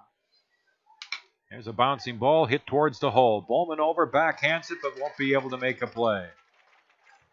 Safe at first base is Rayburn. So with 2 outs, a runner at first base. And the hitter will be Connor Gerber. Well, right to that point, Tommy Wall now 25 innings this season in which he's registered the first 2 men out. Only 12 times he's completed the 1-2-3 inning. And the pitch is a ball outside to Gerber. They've given Rayburn a base hit. So that's the 4th hit of the game for Pierre. Gerber is singled to center and flied to center. He's 1 for 2 tonight. He's 4 now for 12 in the tournament. The pitch is in the dirt, bounces away from Paris, and down to second base goes Rayburn. So a wild pitch on Wall, allowing the runner to go to second.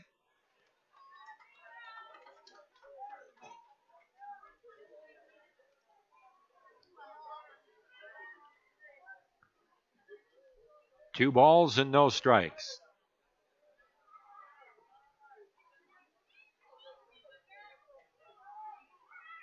Here's the pitch. Strike on the outside corner, knee high, and it's 2-1.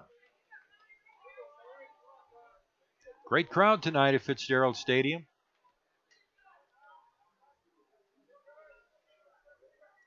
Two balls and a strike.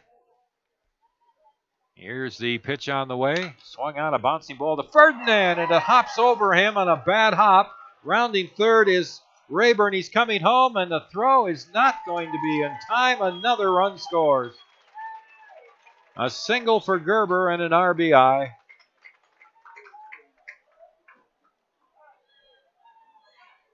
And it's 7-0 Pierre. We're actually going to rule that an E9 on Solano because he bobbled the ball when he went to field it. On Solano, not on Ferdinand. Yep, okay, I can understand that. And that caused the runner in Rayburn to come around and score. So I don't think that would credit the RBI, though.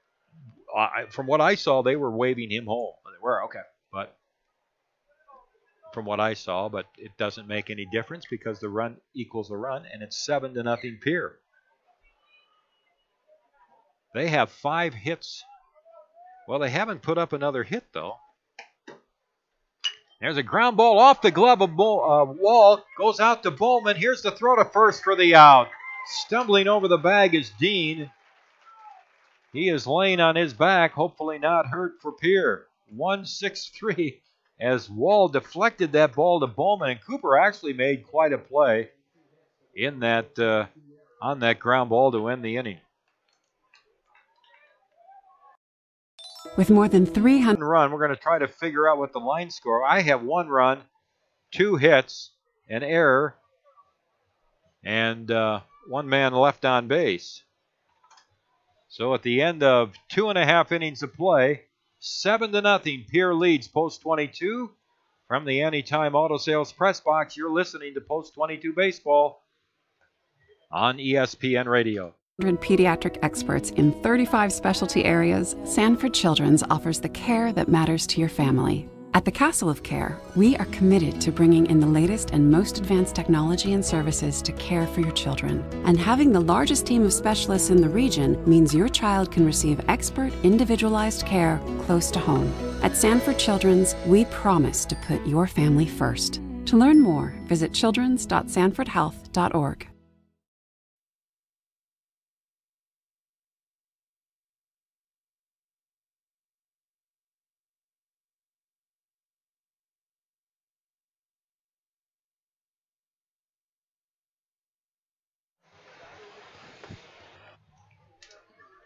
Seven to nothing Pierre as we head to the last half of the third inning here.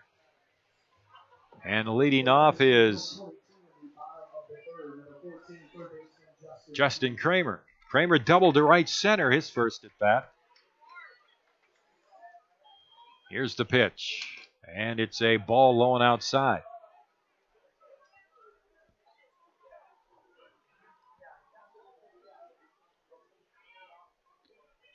Kramer takes another pitch outside. Justin now with his double is 2 for 8 in the tournament. 2 balls and no strikes. McGuire Rasky into his windup. Here's his pitch. And he misses high for ball 3. Post 22 got a leadoff single from Paz in the first, a leadoff double from Sumption in the second. And now they have a 3-0 count on Kramer here in the third inning. The pitch. A ball outside, and Kramer walks. Rasky gives up walk number 2. Well, and that'll bring up Cooper Bowman. Well, it's not necessarily do or die for the Hardhats, but they have to make something happen soon, if not now. Now is obviously the best time because this is where you are currently in the ballgame. You've got the leadoff man on first. Justin's a super intelligent base runner, so you might see him move. You might see him try and put himself in scoring position. You've got the lethal bat of Cooper Bowman. You have to make something happen with the scenario you're given right now. And the first pitch is low and outside to Cooper, who struck out swinging in the first inning. Bowman now 6 for 9 in the tournament. 1 ball and no strikes. Here's Rasky out of the set. He delivers. Swung on a pop-up. The catcher, Seringer, just to the right of home plate in foul territory, grabs it for the out. So Bowman is retired. And that'll bring up Zach Solano, the right fielder. Well, if there's anybody that likes a high-pressure moment for his team, it's Zach Solano. Would you consider a man on first and 1 out high pressure? No, but you're down 7-0 in a state playoff game with a chance to automatically earn a berth into the state championship. So Zach likes that spotlight. Let's see what he does. There's a hard ground ball, base hit down the left field line. Kramer's at second. He'll stop there, though, as getting to the ball was Dean quickly. A single for Solano. Just inside the bag at third. So hit number 4 for post 22 in the game. Runners at first and second. And that brings up Timmy Paris. It's easy to get frustrated in a scenario like this, but this is where mental toughness comes in. You're not 51-7 for nothing on the season coming into this point. You've had to put with a lot of fatigue, with a lot of mental fatigue as well. This is where you buy into each other and you make something happen. Paris struck out swinging his first at bat, pitches high, and a throw down to first by the catcher Seringer, but Solano is back. 1 ball on Timmy Paris, 2 for 6 in the tournament for Timmy.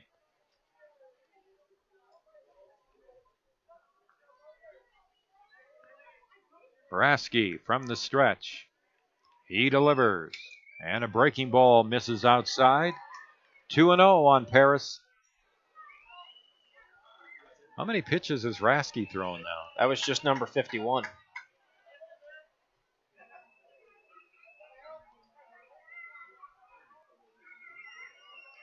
Here's the stretch.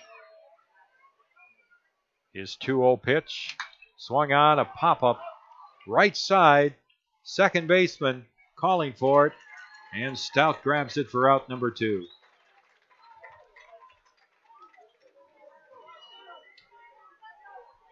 So that'll bring up Luke Ferdinand, who fouled out to the third baseman Lusk, his first at bat. First baseman number 31, Luke Ferdinand.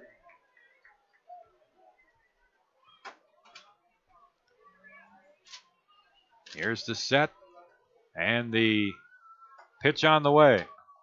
And it's a ball down low, and it's 1 ball, no strikes.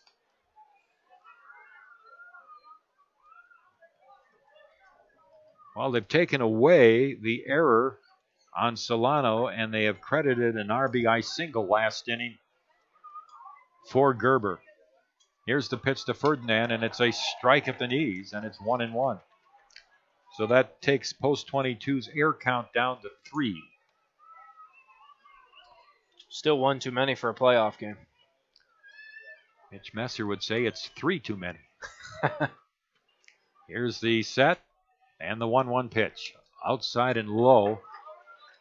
Good block by the catcher Seringer, and it's 2 balls and a strike on Ferdinand. Kramer, the runner at second. Solano at first with 2 outs. Last half of the third inning. Pierre leading 7-0. The center fielder, Badger, is shading towards right center. Here's the pitch on the way. Strike on the outside corner at the knees, and it's 2-2.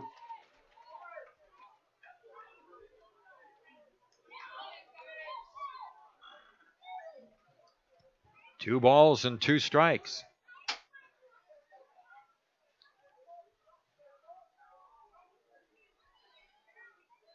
And the pitch. Breaking ball inside. It's a full count on Ferdinand. Luke was pleading his case with the umpire that the ball brushed him, but didn't look like it did from where I'm sitting. 3 balls and 2 strikes with 2 outs. The runners go. The pitch is a foul off to the left. Really jammed Ferdinand on that pitch. Luke didn't have a very good cut at it. So we'll do it again now with 2 outs. 3-2 the count on Ferdinand. Kramer off and running from second. Solano from first. Here's the pitch by Rasky. It's high and inside. Ball 4. Rasky issues his second walk of the inning, his third of the game. And the bases are loaded for post 22 for Zach Sumption, who doubled the left center field his first at bat. And it was on the first pitch that he saw the entire game as well. So good on Zach. He's trying to get something started for his club. Unfortunately, the next 3 gentlemen, Sorensen, McSherry, and Paz at the top of the order, went 1, 2, 3 after that and stranded him in scoring position. So you got to hope that Zach can come through for his team right now. He did on the first pitch last time he was up, so we'll see what happens now with the bases loaded and 2 down. Here's the pitch to Sumption. Swing and a foul back. Zach now 2 for 8 in the tournament. That double in the second inning.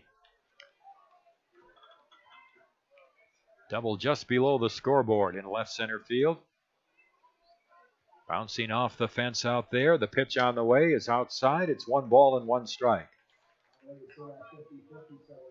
Probably the most important at bat of the season, for Zach. Right now, with the bases loaded and 2 outs, you're down 7-0. Your team needs a spark. Here's the set by Rasky. The pitch. Breaking ball misses outside. It's 2 balls and a strike. It's going to be interesting, the strategy employed by both of these coaches with the use of their pitching tonight. Here with a big lead here, 7-0. The pitch outside. The count goes to 3-1 on Sumption.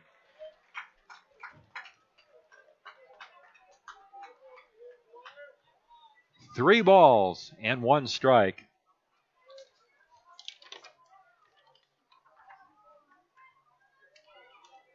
Rasky delivers a pop-up left side of the infield. And the shortstop, Gerber, grabs it on the edge of the outfield grass. No runs, 1 hit, no errors, 3 men left on base, 7 stranded by post 22 through the first 3 innings. 7-0. Here post 8 has the lead. We're headed to the 4th inning. You're listening to Post 22 Baseball from the Anytime Auto Sales Press Box on ESPN Radio, Rapid City.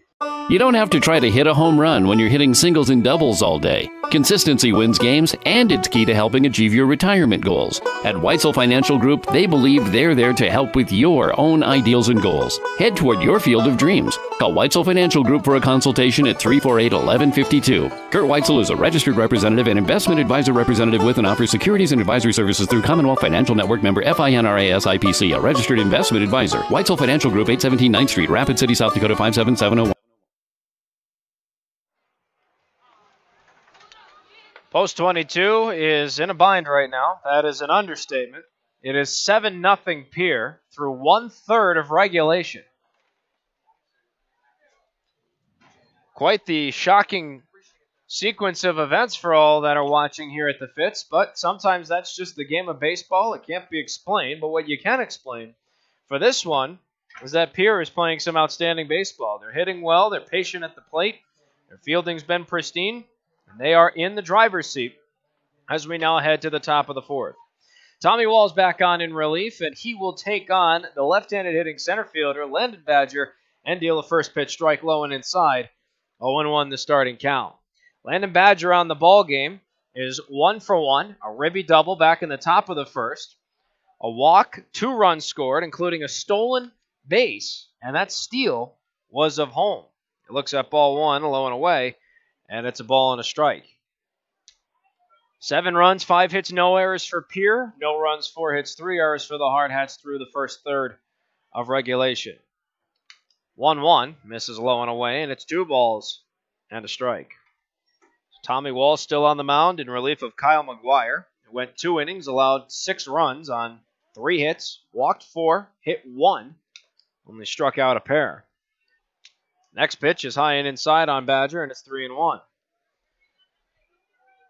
Badger, Saringer, and Lusk scheduled to hit in this top half of the fourth. And Wall deals 3-1, and it's high for ball 4. That's the first walk that Wall has issued. And it's the 3rd time in the last 4 innings in which the leadoff gentleman has reached base for Pierre. So nobody out. Leadoff man and Badger is on first. That'll bring us to Spencer Saringer, the catcher. A 2-run RBI double. Back in the top half of the first, he was hit by a pitch the last time he was up. However, he was stranded on third. First pitch from Wall. Called strike at his knees, outside corner, and it's 0-1. Saringer has Landon Badger on first, with no one out here in the top of the fourth. Check to first. Not there in time. Badger's back. 7-0 is the Pierre lead. 3 runs in the top of the first, 3 runs in the top of the second, 1 run in the top of the third. Wall from the stretch. 0-1. Runner goes. Paris, the throw to second is in time. And Landon Badger is caught out by a mile. What a throw from Timmy Paris and an even better tag from Walker Paz. And Badger is caught stealing 2-4. So that is a key first out. The base path is now wiped empty. And it's a ball and a strike to Saringer.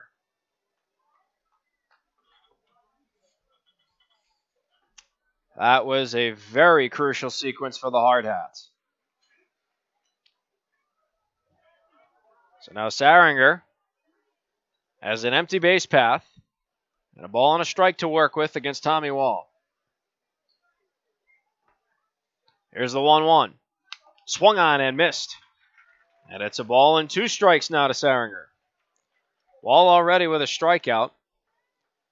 That was Joe King in his first inning of relief. 1-2 pitch. Misses low, and the count will leave it up 2 balls, 2 strikes. Mike Lusk, the third baseman, on deck.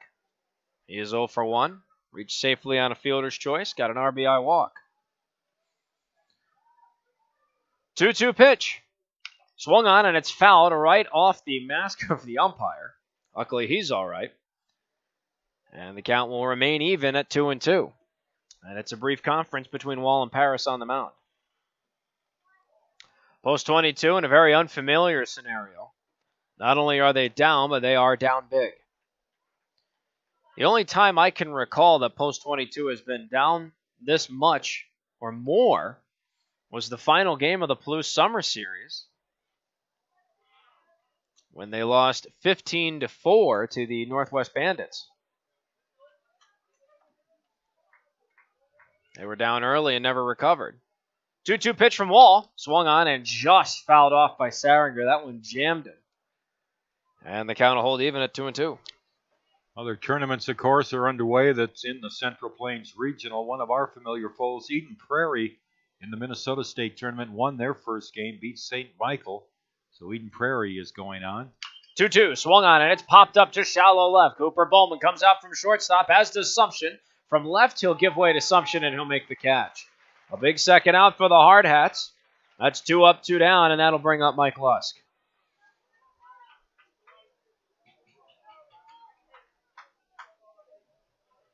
Lusk again on the ball game is 0 for 1. He reached safely on a fielder's choice.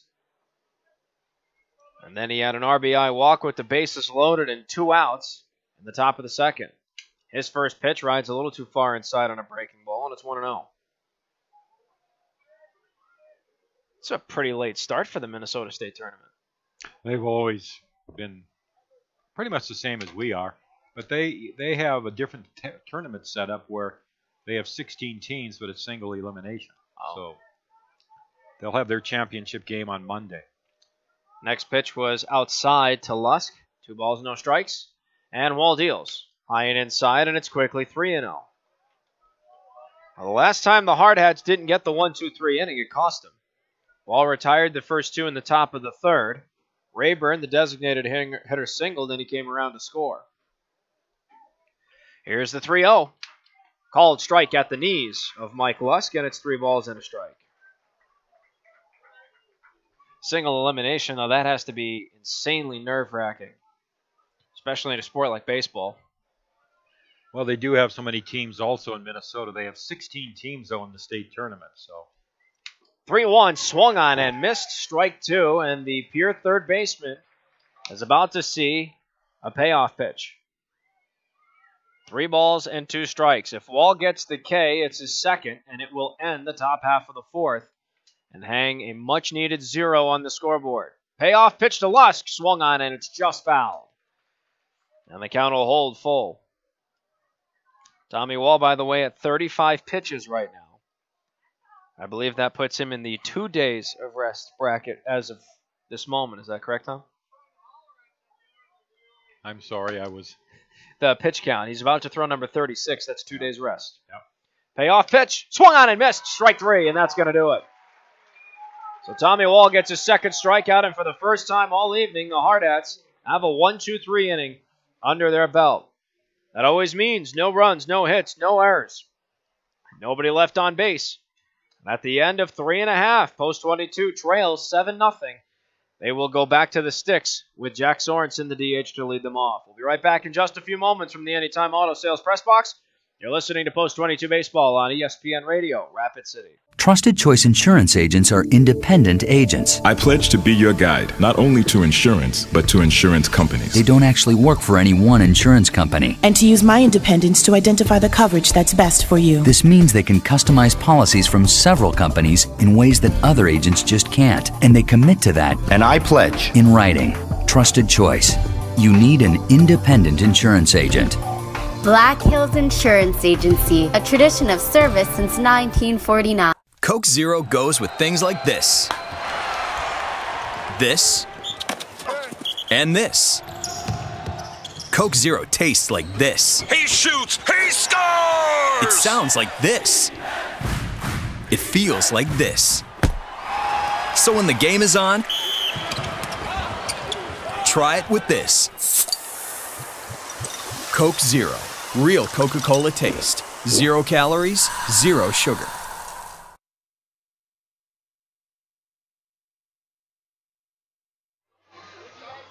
So Post 22 on defense has registered their first 1-2-3 inning of the ball game.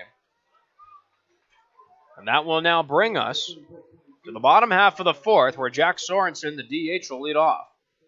Sorensen 0 for 1. Still up against McGuire Rasky, the young 14-year-old lefty for Pierre. His first pitch misses outside for ball 1. Sorensen is the third of what are currently 4 McGuire Rasky strikeouts. There's his 1-0 pitch. Outside again, and it's 2-0. It'll be Jack Sorensen, followed by Riley McSherry, the center fielder. Back to the top of the order to Walker Paz, the second baseman, here in the bottom of the 4th. A 7-0 Pierre lead. 2-0 to Sorensen, inside, and it's 3-0.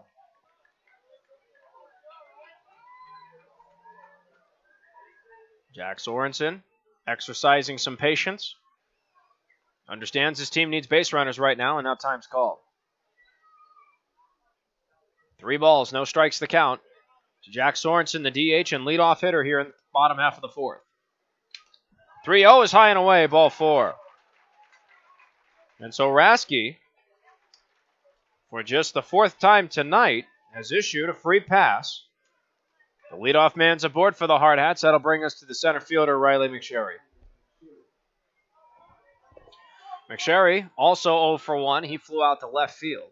And his first pitch is high and away, ball 1. And now we have stop in the action as Pierre's coaching staff will come on out and have a quick word with the young 14-year-old lefty.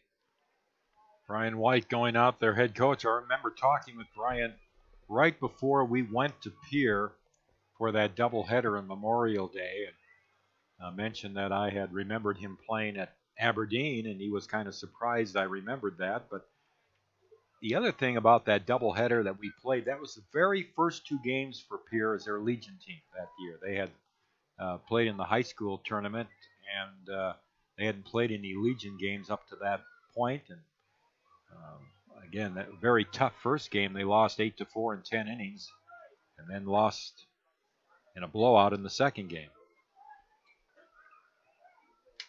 First pitch to McSherry. Misses for ball 1. Excuse me, ball 2. 2-0 the count. Totally forgot that after that first pitch we had a conference. Helps when you pay attention sometimes. 2 balls, no strikes the count here to McSherry. And Rasky deals. That's a called strike at his knees. And it took 7 pitches for Rasky to throw his first strike of the bottom half of the 4th. So now it's 2-1 to McSherry. Jack Sorensen's on first. And the 2-1 pitch. High and away, and it's 3-1. Hardhats are down 7-0. It's 7 runs, 5 hits, no errors for Pierre. No runs, 4 hits, and a trio of errors for Post 22. Here's the 3-1. Swung on, and that ball's hit high in the air to left center field. Landon Badger is backpedaling, and he makes the catch. Nice well-hit ball by Riley McSherry. However, Badger just as quickly to get to it. It's an F8 in the scorebook. 1 down. Sorensen retreats to first, and now we go back to the top of the order to Walker Paz. Paz, the second baseman, 1 for 2 on the ballgame. Singled in his first at-bat, struck out. The most recent of 4 Ks for McGuire Rasky. 1 out and a man on first. And the first pitch to Paz is over his head for ball 1. One other final of teams that are of interest to us in other state tournaments. Excelsior won their first game in the Minnesota State Tournament. They beat St. Cloud 15-5. There's the 1-0. Swung on, and it's fouled to the left of our press box, and the count evens up at a ball and a strike. So Nebraska's decided. Papillion and Creighton Prep are in. South Dakota, North Dakota, Minnesota, and Iowa are all still underway. West Fargo has won in North Dakota so far. 1-1. Swung on, and that ball is turned on to right field, and that ball is in foul territory. It's caught on the run by Peyton Zabel. Jack Sorensen thought about taking off for second. Instead, he stays put. 2 down for the Hardhats on offense. That'll bring us to Justin Kramer with Sorensen on first and 2 outs here in the bottom of the 4th. But it is still 7-0 Pierre, an unfortunate out. Walker Paz, a nice hit. It was going into foul territory, but then the ball just died. Check to first, isn't there in time, and Sorensen's back.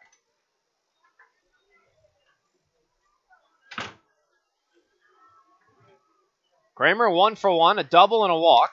And his first pitch is a called strike at his belt. 0-1.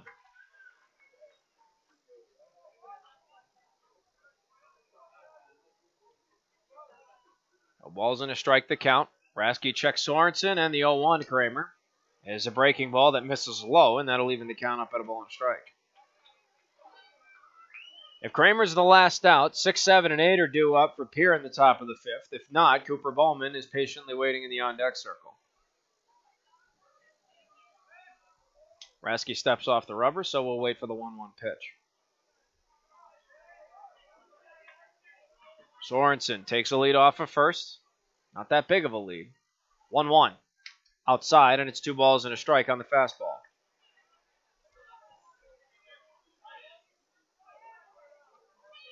Cooper Bowman on deck is 0 for 2. Strikeout, pop out in foul territory to the catcher Saringer. Here's the 2-1. Called strike on a fastball. That looked like a 2-seamer. Had some break, had some zip. 2-2.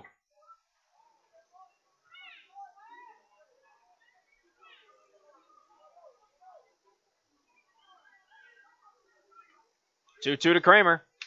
Misses low and away, and the count goes full. Just the 3rd payoff pitch that Rasky will have to throw in this ballgame. Sorensen on first. He will be going with the full count.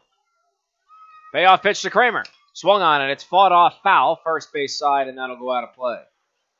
Payoff pitch number 2 coming up. Bowman on deck, wants a crack at this inning if he can get one. If not, he'll lead off the bottom half of the 5th. 3 balls, 2 strikes the count. Sorensen again is lead off at first. He'll be running shortly. Payoff number 2 from Rasky. Swung on and missed, strike 3. And that is going to do it. The 5th strikeout of this ball game for McGuire Rasky. He has been sensational for Pierre. No runs, no hits, no errors, and a man left on first for post 22. We've played 4, and Pierre still has their 7-0 advantage. Tommy Wall still on the mound for the Hardhats. We'll be back with him taking on 6, 7, and 8 in the Pierre batting order in just a few moments. We're in the Anytime Auto Sales Press Box. You're listening to the Hardhats on ESPN Radio, Rapid City. Great faces, great places. Wet paint? Yep. And around here, when great places need a little love, great faces band together. Each year, First Interstate Bank employees help local organizations put a fresh coat of paint on homes of those in need. A small gesture, perhaps, but one that puts smiles on faces and strengthens bonds in the places we serve. First Interstate Bank. It's you and I together.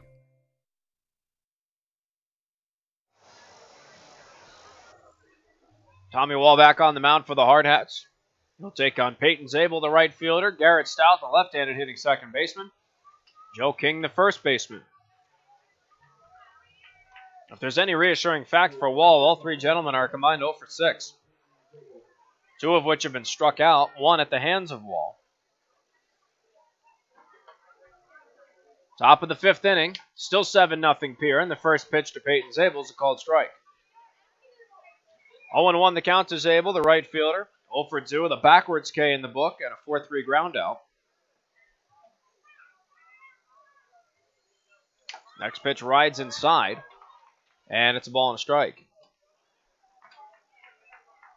1-1 the count.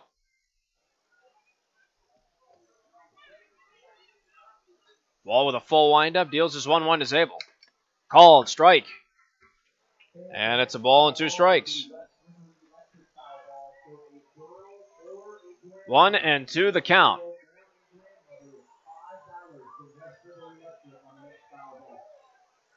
Wall, full windup, 1-2 pitch. Swung on, and it's lined right to Walker Paz, and he spears it. What a catch. Now 4 in the book, 1 up, 1 down. That'll bring us to the left-handed hitting second baseman, Garrett Stout. Stout on the ball game is 0 for 2. Both of his outs have been registered by Cooper Bowman on pop-outs. 40 pitches now for Wall, and his first pitch is swung on and missed by Stout, and it's 0-1. Hardhats need some kind of a spark as they're in the second third of this ball game. Here's the 0-1. Just missed inside. And the count will even up at a ball and a strike. Joe King, the first baseman on deck, also 0 for 2. Here comes the 1-1 to Stout. Swung on, and that ball's lined into right field. Zach Solano backpedaling, and he makes the catch on the run. An F9 in the book, 2 up, 2 down. Joe King, the first baseman, now in the batter's box.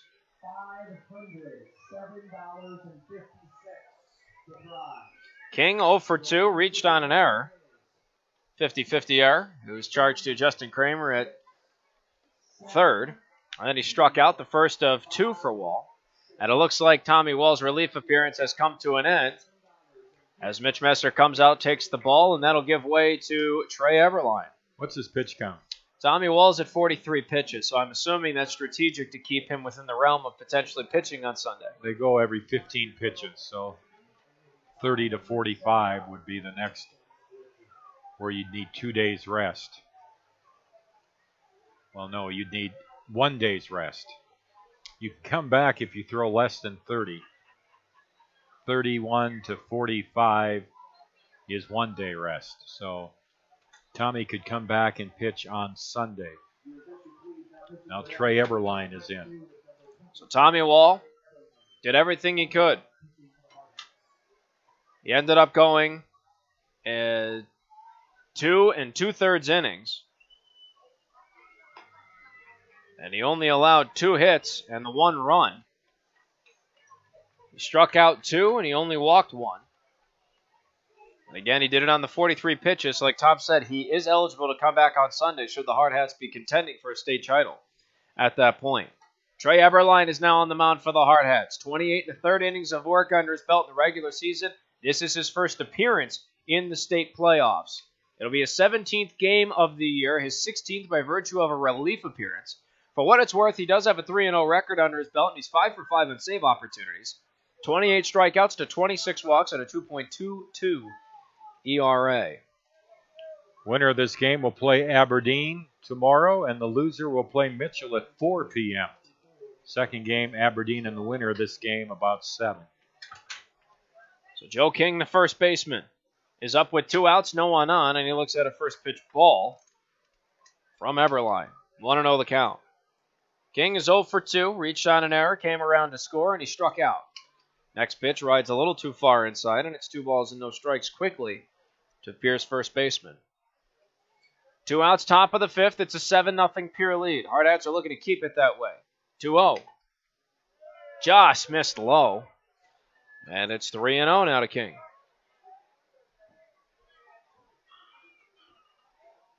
And the 3-0 pitch. Called strike inside corner at the knees of Joe King, and it's 3-1. King keeps the inning going. Zach Rayburn, the DH, is on deck.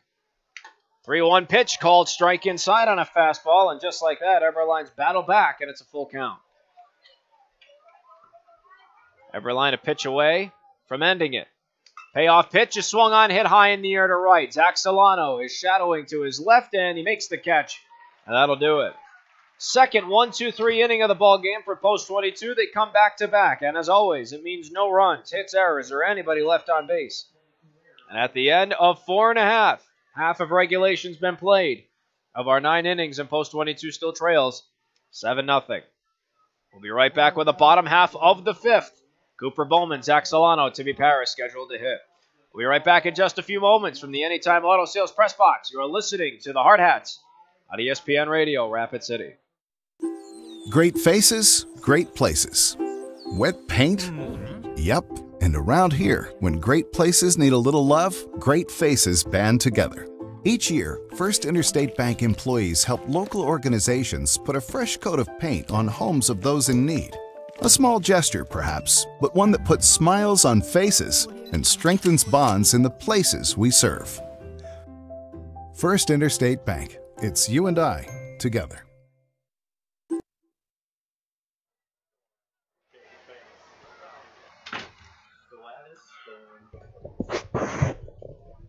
Well, McGuire Rasky's back on the mound. 83 pitches under his belt in this start. He has been sensational, and he will start off throwing more to Cooper Bowman here in the bottom half of the 5th. You know, we've talked about Wes Storm coaching the first 3 ever Rapid City state championships in 61, 62, 63. Tonight, Wes is known for being the husband of the lady who won the 50-50 over $500. Gladys Storm was the winner tonight. Wow, what a pot. 500 plus bucks. First pitch to Bowman from Rasky misses low and inside for ball 1. Bowman 0 for 2, a strikeout in his first at-bat in the first, and a pop out to the catcher in foul territory in the bottom of the 3rd. 1-0 pitch, swung on, and it's foul, but that'll go out of play first base side. And the count will even up to a ball and a strike for the soon-to-be University of Hawaii Rainbow Warrior.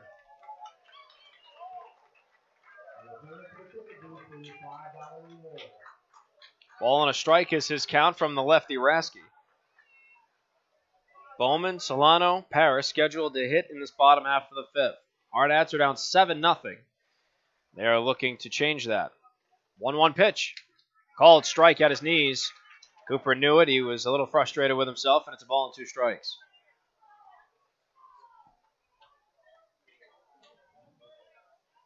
One-two pitch.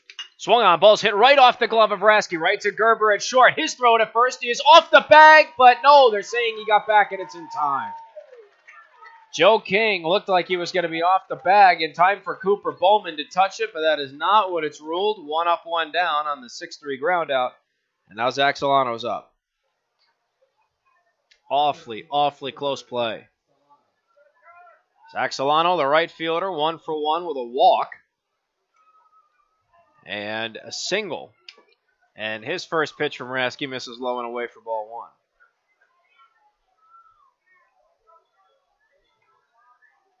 Base path's empty for Solano. 1 out here in the bottom of the 5th. 1-0 pitch is an off-speed pitch that's fouled. Solano just a little bit early. And it's 1-1.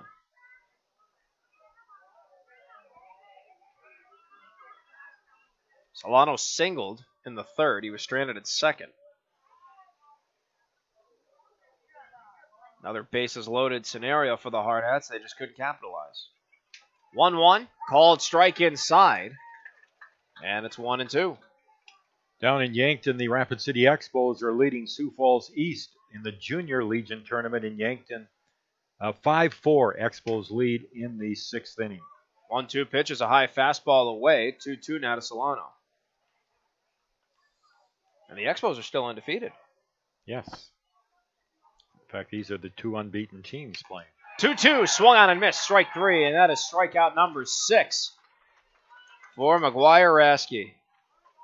2 up, 2 down.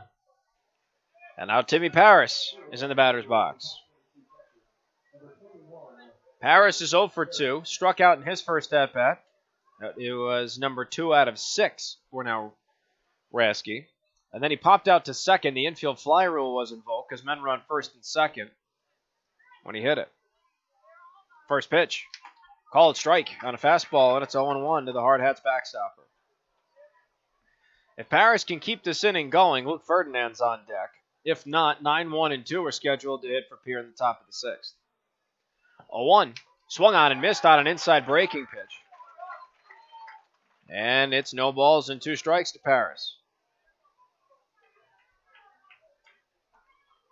This Pierre club is on one heck of an upswing right now. They've scored 24 runs, and they're not even done with this game. 24 runs in the tournament. 0-2. Paris rips it foul. Hit the deck. Almost decapitated one of his teammates. I think it was Tommy Wall who was sitting right on the fence there. He ducked for cover, and it's still 0-2. Paris taking his time, thinking about it before he steps back in. It looks like he's ready to go. Rasky will pitch from the set. And now time is called at the last second by Paris.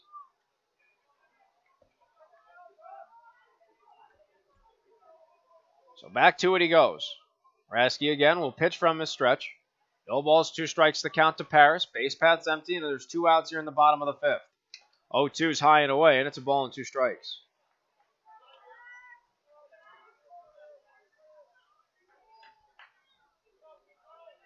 One ball, 2 strikes the count. 7-0 is the Pierre lead. And the 1-2 pitch.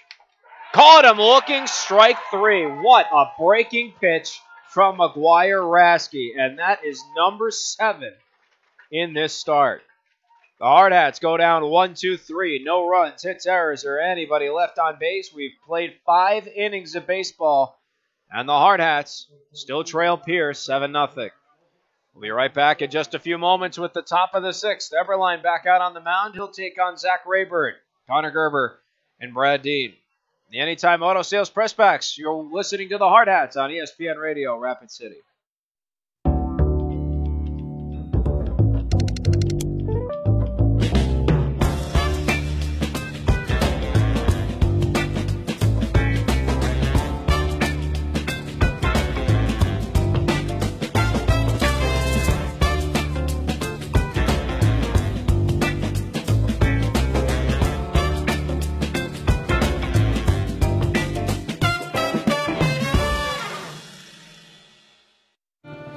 Why do so many business people trust us? Well, we're pretty nice folks, of course, and we really know our stuff. Black Hills Insurance, a tradition of service since 1949.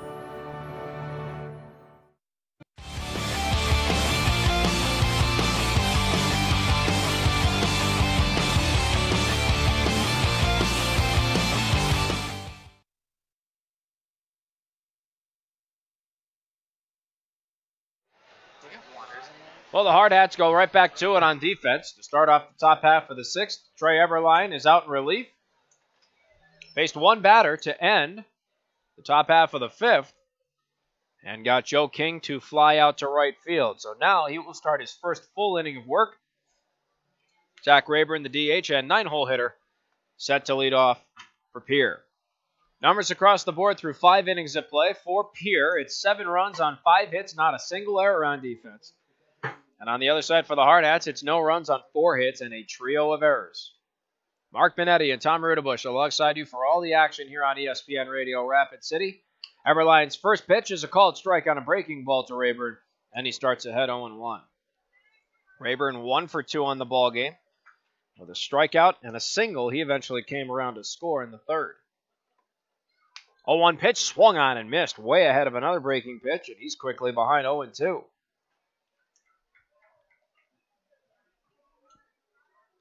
Rayburn taking his time, and Everline goes back to it. Full windup, 0-2 pitch. Swung on, and it's ripped foul right field side, and that'll go into the Pierre bullpen. And the count holds at 0 balls and 2 strikes.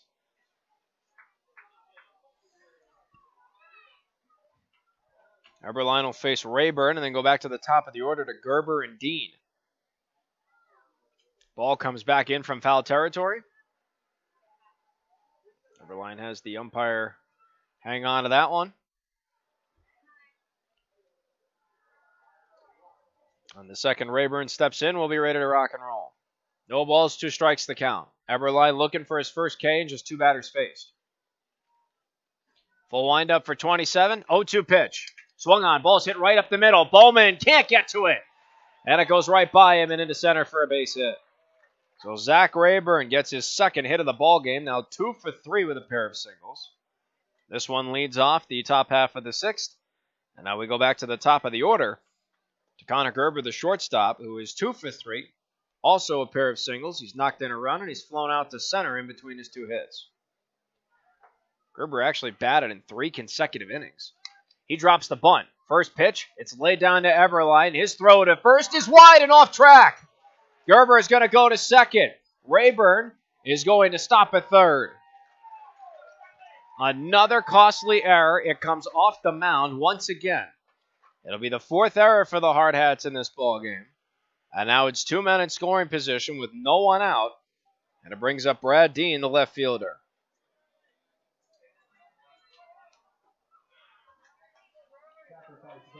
My goodness. Brad Dean, 0 for 1, hit into a 1-6-3 ground out. He's walked twice. Both times he came across to score. The infield is in defensively for the Hardhats. Second and third, no one out here in the top of the 6th. It's a 7-0 Pierre lead. The Hardhats trying to keep this 7-0 with their infield in. First pitch to Dean, high and inside, and it's ball 1. Landon Badger, the center fielder, is on deck. He has an RBI double in this ball game and a pair of walks.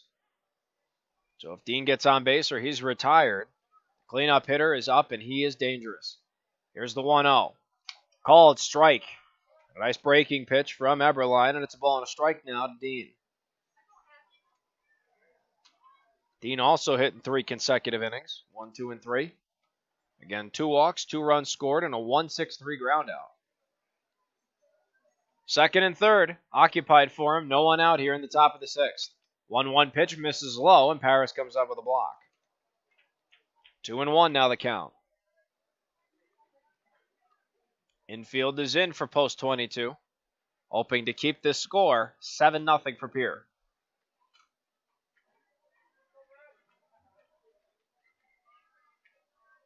Two balls and a strike the count. And Everline deals. Pitch is high, and it's 3-1.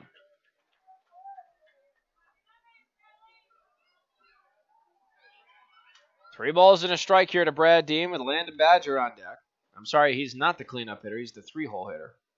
Sometimes reading a scorebook is hard. 3-1 from Eberline. Swung on. Ball is hit to Justin Kramer. What a diving stop. Throw to first in time, and it holds the runners. What a diving stop by Justin Kramer. That is the first out of this inning that the Hardhats needed, given the fact that they had the infield in. So both runners hang tight. Second and third still occupied on the 5-3 ground out. 1 down, and that brings up Landon Badger, the left-handed hitting center fielder. Badger 1 for 1. An RBI double, a pair of walks, a stolen base, and a pair of runs scored, and it looks like they're going to intentionally walk him. He gets the signal, and now it's bases loaded on the IBB in the book with 1 out. Spencer Saringer, the catcher's up.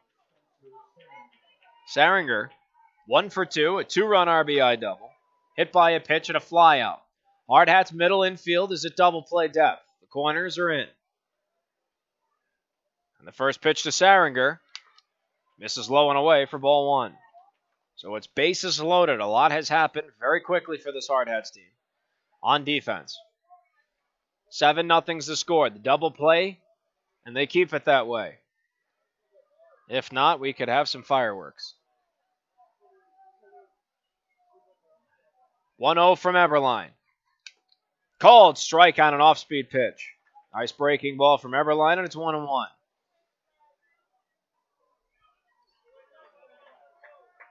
Saringer's already knocked in 2. Base hit would surely accomplish that.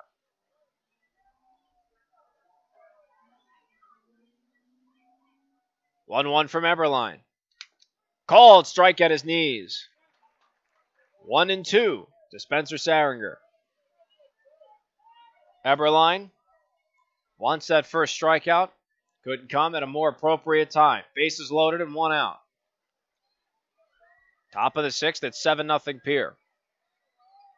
1-2 pitch. Swung on and missed. No, foul, just fouled. And the count will hold at 1-2.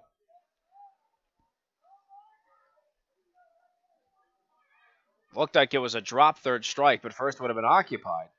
However, the home plate umpire signaled it was foul. So it's still a ball and 2 strikes here to Spencer Saringer, the cleanup hitter. Eberline pitching from the stretch.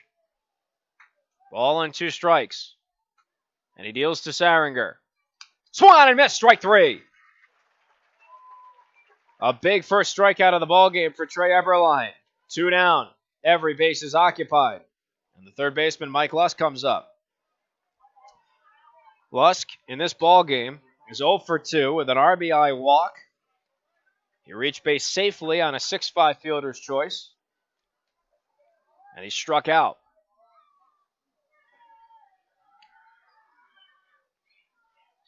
Eberline set to throw his first pitch, and he deals. Called strike on a breaking ball, and it's 0-1. And Eberline's breaking ball is working. And as they've said for centuries, if it ain't broke, don't fix it. Very rarely have we seen a fastball from Eberline in this inning. No balls to strike the count to Lusk. Bases are loaded, 2 outs, top of the 6th. It's still 7-0 Pierre. Time's called as soon as Eberline began his motion.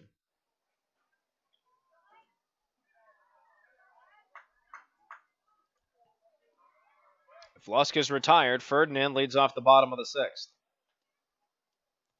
Here's the 0-1. Misses low and away, and the count evens up to a ball and a strike. If he should perpetuate this inning, Peyton Zabel, the right fielder's on deck. He is 0 for 3. Ball and a strike the count from Eberline to Lusk. Bases loaded. 2 outs. Top of the 6th. 7-0 Pierre. Here's the 1-1. Swung on, and that ball is hit high in the air to right. Solano on the run, makes the catch, and that's going to end the threat. The Hardhats strand the bases loaded for Pierre. No runs on a hit. There was an error charged, and there were 3 men left on every base. We've played 5.5. Post 22 still trails 7-0 with Luke Ferdinand, Zach Sumption, and Jack Sorensen scheduled to hit. I'll be right back in just a few moments with the bottom of the sixth here on ESPN Radio, Rapid City.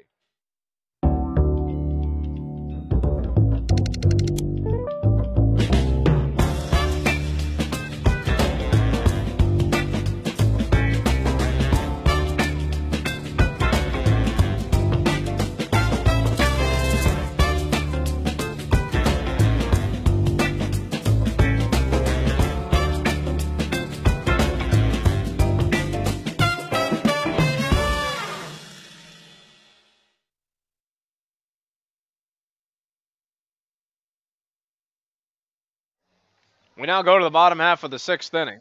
Post 22, trailing 7-0 to Pierre. They need something to happen. They are running out of time.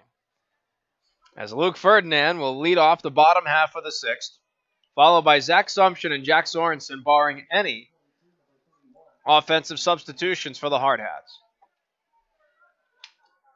McGuire Raskey is still out on the mound, and he deals ball 1 to Luke Ferdinand.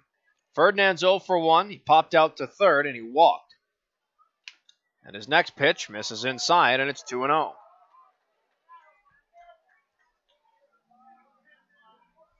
Two balls, no strikes the count.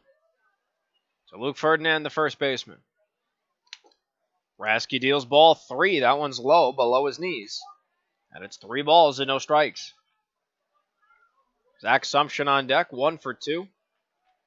Looking for a chance to hit. And the 3-0 is inside, ball 4. So McGuire Raskey deals a walk. It's a leadoff walk to Luke Ferdinand. There's a man on first. No one out, and that's going to bring us to Zach Sumption. Again, he is 1 for 2. Sumption doubled in his very first at-bat on the very first pitch he saw to lead off the bottom half of the second. However, he popped out to short with the bases loaded to end the bottom of the third. One of 2 innings in which the Hardhats have stranded runners on every base.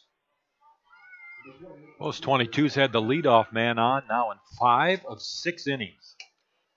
First pitch to Sumption, high and away for ball 1. And what has it meant? So far, nothing. But you got to figure it's going to pay off sooner or later. 1-0 to Sumption, high and away, and it's 2-0. Well, the law of averages definitely applies in baseball. If there's any one sport that it applies in, it is most certainly baseball. Ferdinand, not that big a leadoff at first. The 2-0 to Sumption is high and away, and just like that, it's 3-0.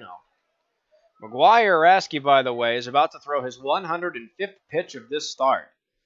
And because he is no longer eligible to play in the rest of this tournament, Pierre is going to gas him up for everything that he has. Check to first isn't there in time. Ferdinand's back. 3 balls, no strikes to Sumption. And Raskey deals. Ball 4. Back-to-back 4-pitch walks. And just like that, the Hardhats have their first 2 men in the inning on. And it's going to bring up Jack Sorensen for arguably his most important at-bat of the ballgame. So no outs. And the first 2 men have reached. Sorensen is 0 for 1, and he looks at a first pitch strike. 0-1 the count to Sorensen. He struck out in his first at-bat, the third of what are now 7 Raskey strikeouts. Walked the last time he was up. Here's the 0-1 from Raskey. Swung on, ball's hit foul to the right of our press box behind home plate. And quickly, it is 0-2. Raskey had played right field earlier in the tournament and went 2 for 4 in Pierre's first game against Sioux Falls West. Here's his 0-2 pitch to Sorensen. Swung on and it's fought off foul. And the Hardhats DH stays alive.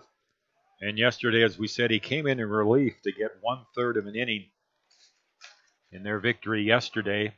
He goes 5'10", 155 pounds.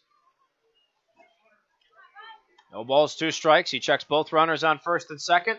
Deals to Sorensen high and away, and it's 1-2. On seconds, Luke Ferdinand. He walked to get on the base path. Zach Sumption's on first. He also was issued a base on balls. Ball and 2 strikes to count here to Sorensen. And Rasky deals. High and away, 2-2. Riley McSherry, the center fielder, on deck. He's 0 for 2 in the ballgame. And now Rasky is going to have a quick conversation with Spencer Saringer, his catcher. Rasky now at 110 pitches.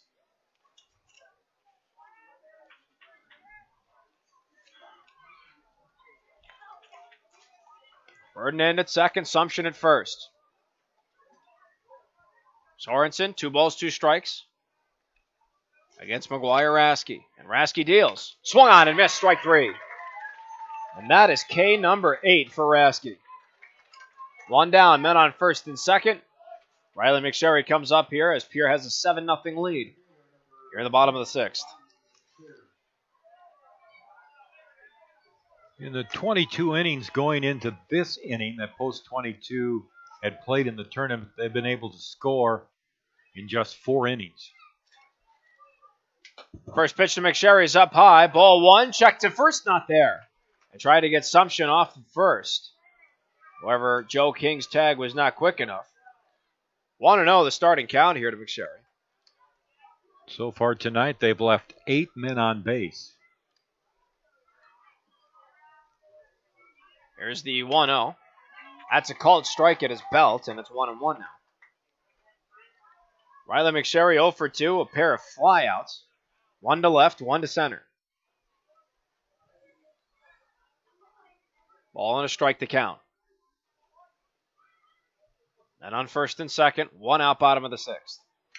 And the 1-1 pitch misses low, and it's 2 balls and a strike. Hardhats trail 7-0. 7 runs, 5 hits, no errors for Pierre. And for the Hardhats, no runs on 4 hits with 4 errors.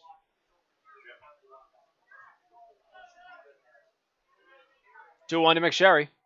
High, and it's ball 3. And McSherry's 1 pitch away from loading up the bases for Walker Paz.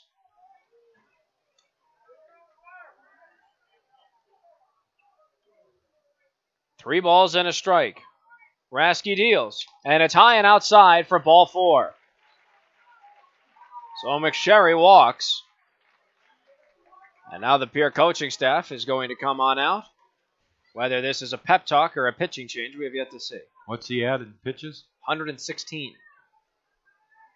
He could go one more batter, conceivably. Looks like Dean is coming in from left field. So McGuire Rasky, 116 pitches, 4 hits allowed in 5 1/3 innings of work, and not a single run was plated. He is, however, responsible for all 3 gentlemen on the base path, so that could change. But he has struck out 8 and thrown masterfully for this Pierre club. So like Tom said, Brad Dean will now move in from left field to pitch. However, Rasky, I believe, moved to left. Yes. So now Rasky becomes an active hitter. He'll take over for Zach Raber in the DH. Now, Dean worked in the Sioux Falls West game, which Pierre won by a score of 8-6. Dean worked 2 1/3 innings in that game, gave up no hits or runs, didn't walk anybody, struck out 3, and he threw 32 pitches in that game. So he had his 1-day rest, and he's eligible to go here on Friday. So he was very effective against West on Wednesday. First gentleman that he will face is Walker Paz, who is 1 for 3, singled in his first at-bat, struck out in his second, flew out to right in foul territory in his third. There is 1 out. Walker has every base occupied around him, and he has a new pitcher throwing to him as well. The other scores from today, first game of the day at 1 o'clock, Mitchell eliminated Brandon Valley 8-5. The final score, Mitchell wins. And then Aberdeen, scoring in the bottom half of the 9th inning, defeated Renner by a score of 8-7 to eliminate Renner. So the loser of this game will play Mitchell tomorrow at 4 p.m. The winner of this game will play Aberdeen at around 7 o'clock tomorrow. So here comes Walker Paz. Bases are loaded, and his first pitch is swung on. It's hit foul territory, third base side, and unable to make the play from third is Mike Lusk. He got on his horse, and he flew, but he could not catch up to the ball, and Walker Paz has an 0-1 count. Paz again 1 for 3. Singled in the first, struck out in the second, flew out to right in foul territory in the fourth. On first is McSherry, second is Sumption, third is Ferdinand. Here's the 0-1. Check swing, it's high and away, and it's a ball and a strike.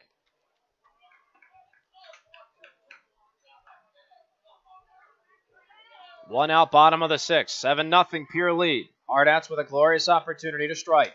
The 1-1 almost hit him. It's inside, and it's 2 balls and a strike to the lefty Paz.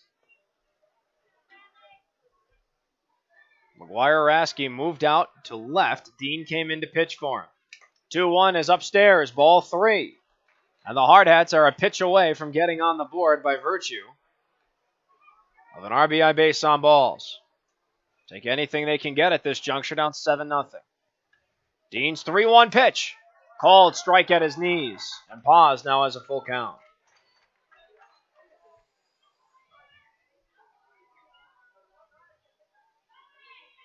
Payoff pitch. Swung on, and that ball is hit high in the air to center field.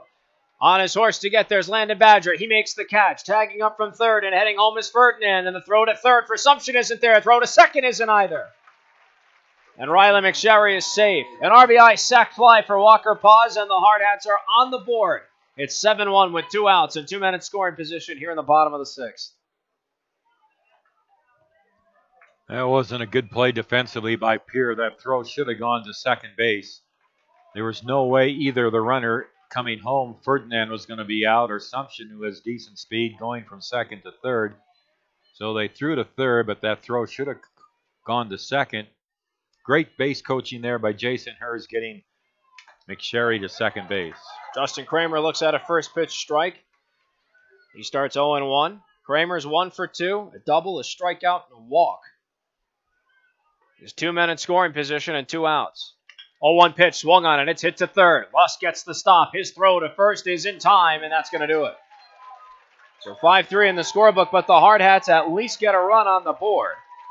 And they now trail 7-1. It's a run on no hits. No errors were charged to Pierre. 2 men left on the base path in scoring position. We've played 6. Post 22 is on the board, but they still trail. It's 7-1. Trey Everline's back on the mound for the top half of the 7th. He'll take on 6, 7, and 8 in the order when we return. In the Anytime Auto Sales Press Box, you're listening to the Hardhats on ESPN Radio, Rapid City. Fun never ends at the Lodge at Deadwood Gaming Resort. Satisfy your cravings anytime, day or night at Augie's Sports Bar, serving juicy certified Angus beef burgers 24 hours a day. You can always find a game with card tables open 24 hours and high-limit wagers up to $1,000. Choose from hundreds of the most popular slot games available, with new games arriving every month. We're always ready for fun and excitement at the Lodge at Deadwood, the locals' choice for 24-hour dining and gaming.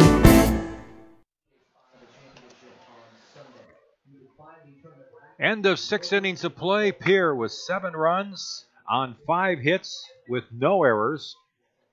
And Pierre has stranded 7 on the bases. And Post 22 has a run on 4 hits, 4 errors. And Post 22 has stranded 10. Third consecutive game in double digits in men left on base. Peyton Zabel up, the right fielder. Right-handed batter, number 6 hitter against Trey Eberline, whose first pitch is a breaking ball over for a strike. Expos down in Yankton are batting in the bottom of the 7th inning in the junior state tournament. Sioux Falls East has gone ahead 6-5 now, with the Expos batting in the bottom of the 7th. Fastball from Eberline outside to Zabel, and it's 1-1. Zabel has been called out on strikes, grounded out to second, and lined out on a nice catch by Walker Paz in the 5th inning. Pitch is a ball, and it's 2-1. Zabel 0 for 3 tonight. He is now 0 for 7 in the tournament.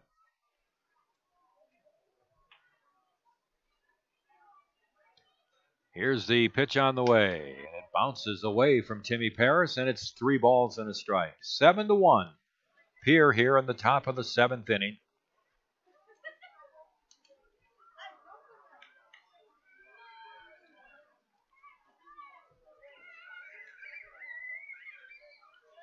Here's the pitch on the way. Swung on, a ground ball to short, fielded by Bowman. Is pegged to first base for the out. Zabel out short to first. 1 down in the Pierce 7th.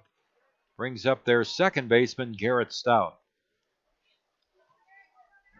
Stout, a left-handed batter, has twice popped out to Cooper Bowman in shallow center. Last at bat, he lined out to Solano in right. So he's 0 for 3 and 1 for 11 in the tournament. Looks at a fastball over the knees for a strike.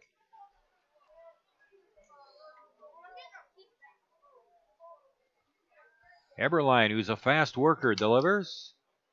And he misses inside. It's 1-1.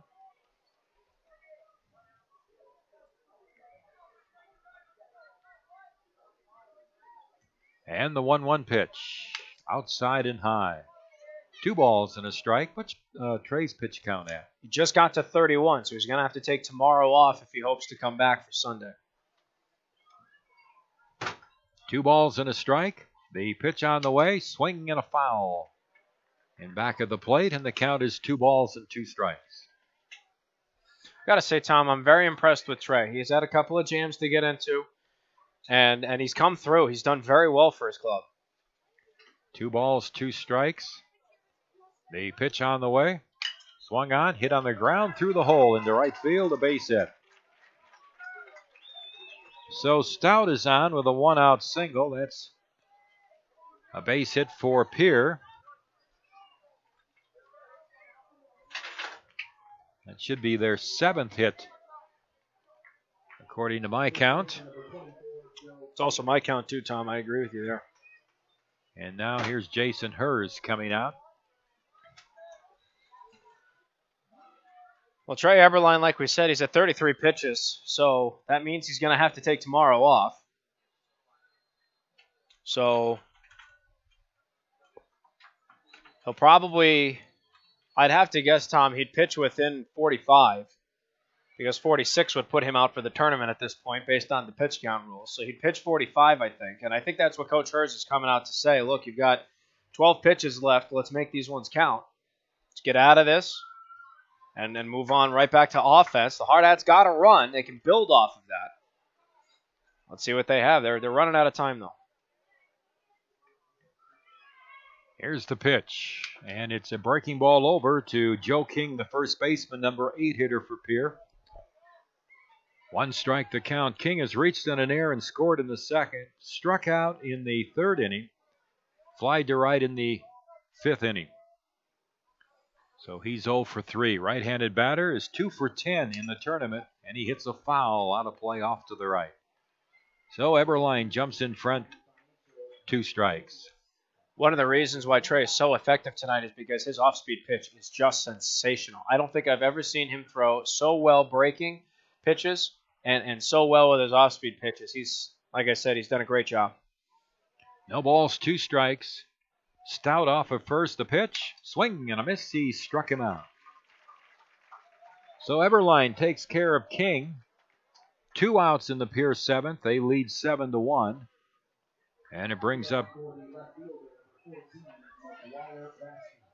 here's Rasky,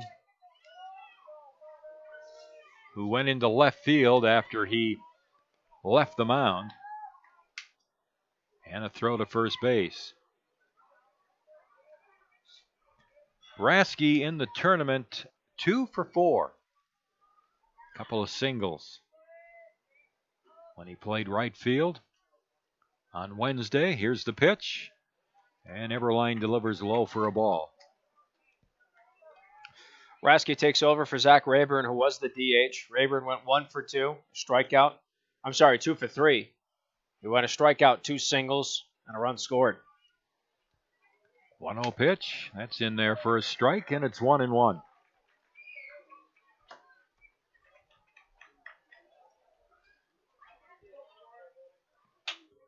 1 ball, 1 strike. Eberline sets. He delivers. Breaking ball, strike at the letters over the outside corner, and it's 1 ball and 2 strikes.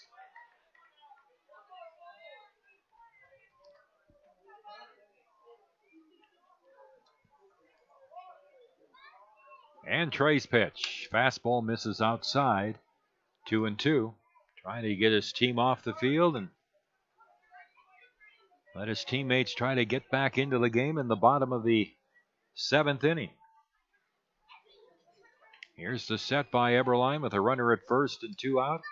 The pitch on the way. Swing and a foul down and back. And it's still 2-2. In the 3 regular season games, which Post 22 won, all 3 of them against Pierre, they outscored Pierre 48-8. Here's the set, the 2-2 pitch. Bouncing in the dirt, all the way back to the screen. Down to second base goes Stout on the wild pitch. And it's a full count now on Rasky. Connor Gerber, the top of the order, is on deck, and Paris is going to run the ball out to Eberline. Eberline right now is at 42 pitches, so if he gets to 45, he can still take the day off tomorrow and come back on Sunday if the Hard Hats get there, if the Hard Hats are in contention.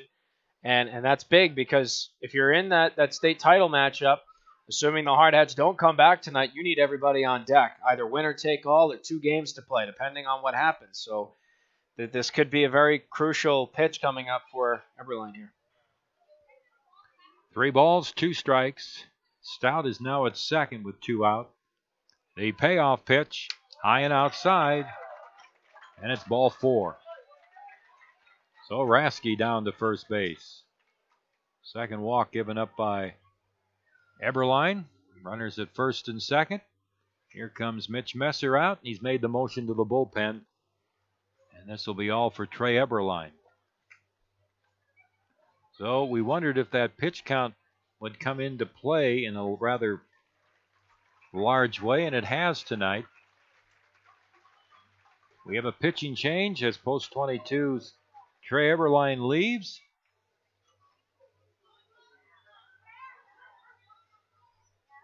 And that looks like Sorensen is coming in. He was the designated hitter, so he'll just stay in his slot in the order.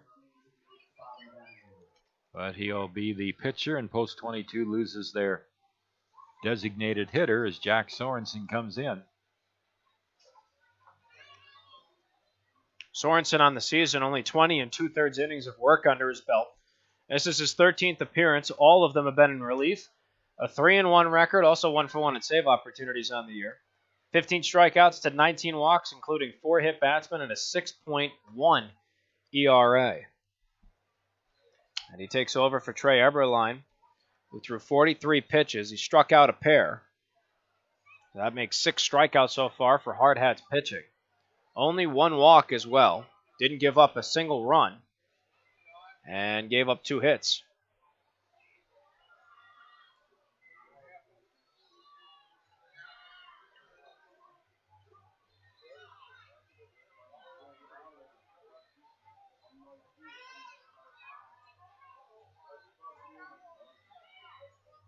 He ended up throwing 3 innings. Just about. I'm sorry, he threw 2 innings. 2 innings of work for him. Final score from Yankton. Sioux Falls East beat the Expos 6-5. So the Expos suffer their first loss. They're still in it, but East, the junior team from Sioux Falls East, is the unbeaten team. Connor Gerber, the leadoff hitter, the shortstop, a right-handed batter against Sorensen. Gerber is 2 for 3, and he looks at a strike. Single to center, scored in the first, fly to center in the second. Single to right, knocked in a run in the third. Got credit for a sacrifice bunt, although he reached on an error in the 6th inning. Here's the pitch. Curveball outside.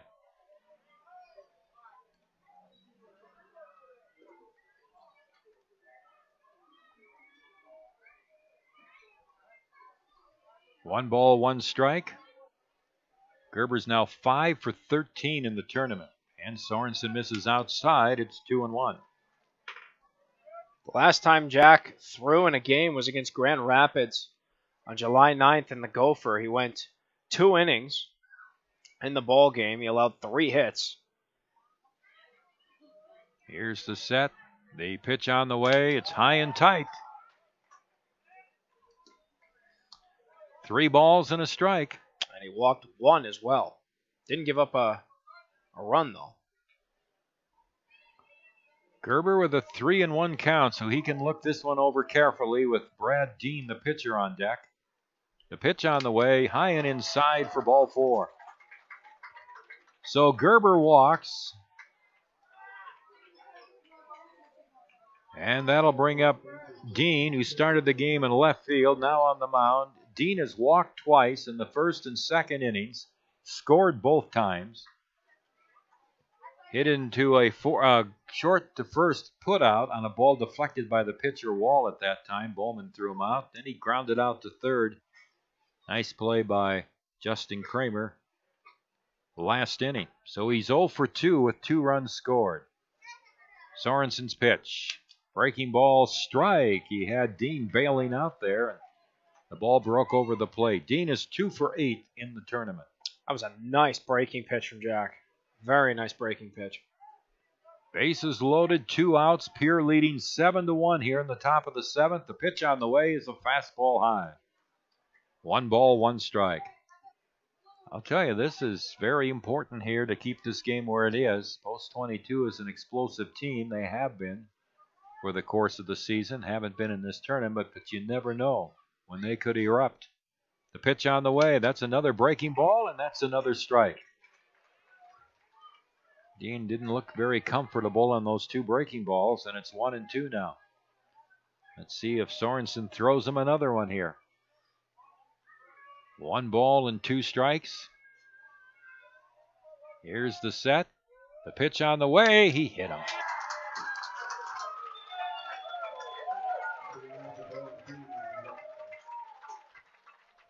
I don't know if that is taught by the pitching staff or what to try to get the ball inside, but that has been something they better take out of their coaching manual and toss for the rest of the year.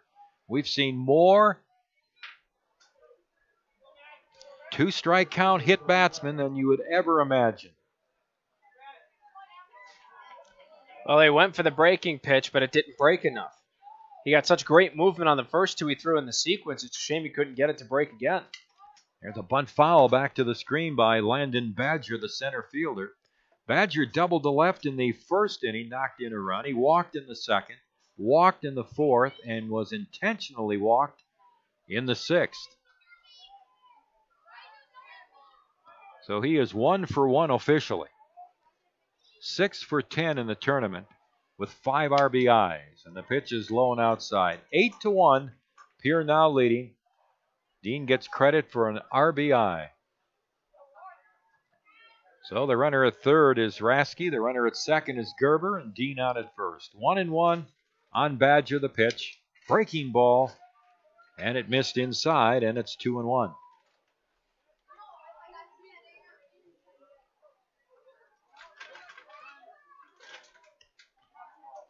Two balls and a strike. Here's the pitch. Just missed down low and inside. It goes to 3-1.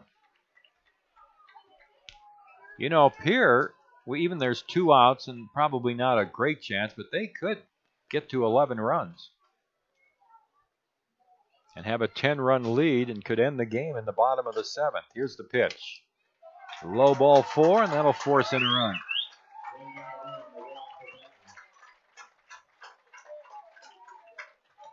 So an RBI base on balls for Badger, his 2nd RBI of the game, his 6th of the tournament. And Post 8 now with a 9-1 lead over the Hardhats. And it brings up Spencer Seringer, the catcher. He has doubled to right center, drove in 2 runs in the first inning. Hit by a pitch with the bases loaded and an RBI in the 2nd. Flied to left in the 4th, struck out in the 6th. So he's 1 for 3 with 2 RBIs. And the pitch hits him.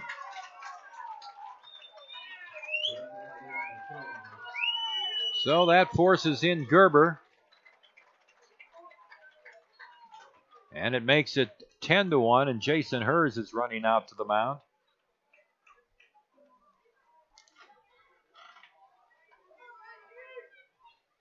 And the entire team meets on top of the pitching mound, or as Mark likes to call it, the bump.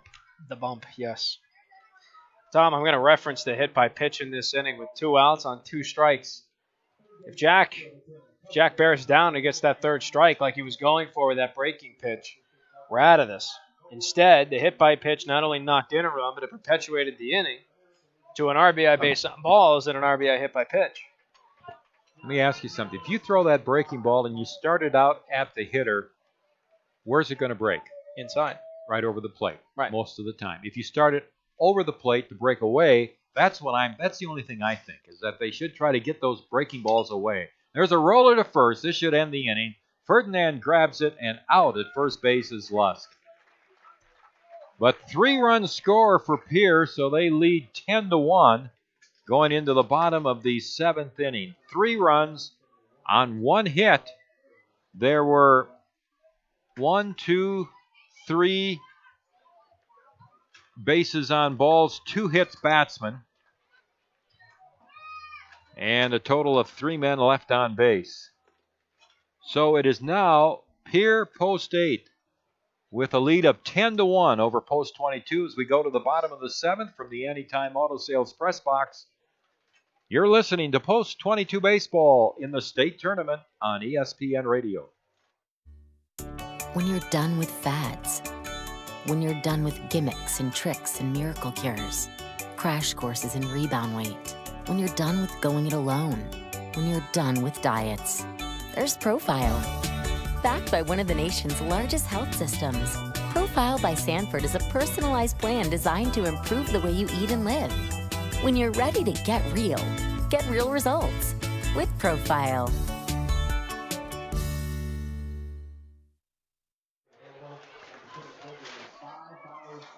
Well, the fans in Pierre who may be watching on Hardhat-TV, your team has played a super ball game tonight, and in all frankness, they deserve this 10-1 lead. They've scored their 10 runs on just 7 hits. And in the bottom half of the 7th inning here, Cooper Bowman will lead off for Post 22. Cooper has struck out, fouled out to the catcher, and grounded out to short. So he is 0 for 3 tonight. He's now 6 for 11 in the tournament.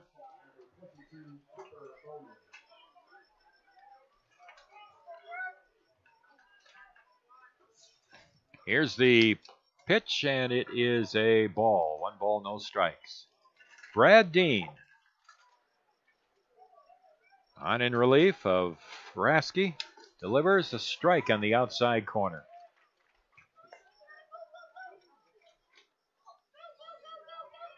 One ball, 1 strike on Cooper. Here's the pitch. And it's down low and inside. And the count, 2 balls and 1 strike.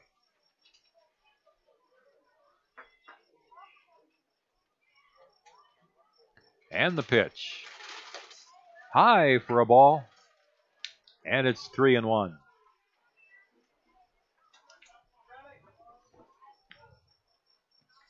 Here's the 3-1 pitch. Swung out a bouncing ball into left field, a base hit. A big bouncer over the head of Lusk, who leaped up. And Cooper has a leadoff single here in the bottom of the 7th, and that's hit number 5 for Post 22, and their first since the 3rd inning.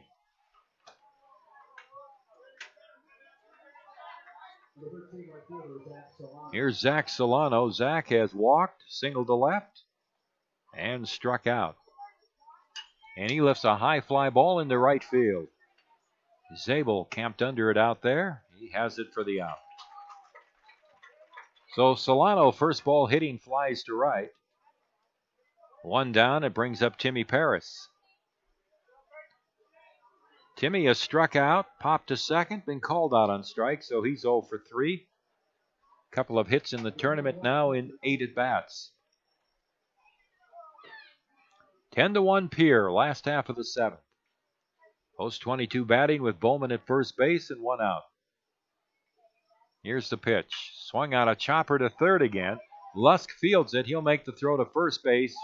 And the ball not held by first baseman King. Runner going to third, and he is safe. Well, King had the time to throw out Paris. It'll be an error on the throw. And they're going to charge it to the first baseman. So an error on the first baseman King. Runners at first and third. Luke Ferdinand up. And he looks at a strike. 0-1. Luke has fouled to third. Walked his last 2 at-bats. Scored the post 22 run in the 6th inning. Here's Dean out of the set. He delivers. And a strike on the outside corner. It's 0-2.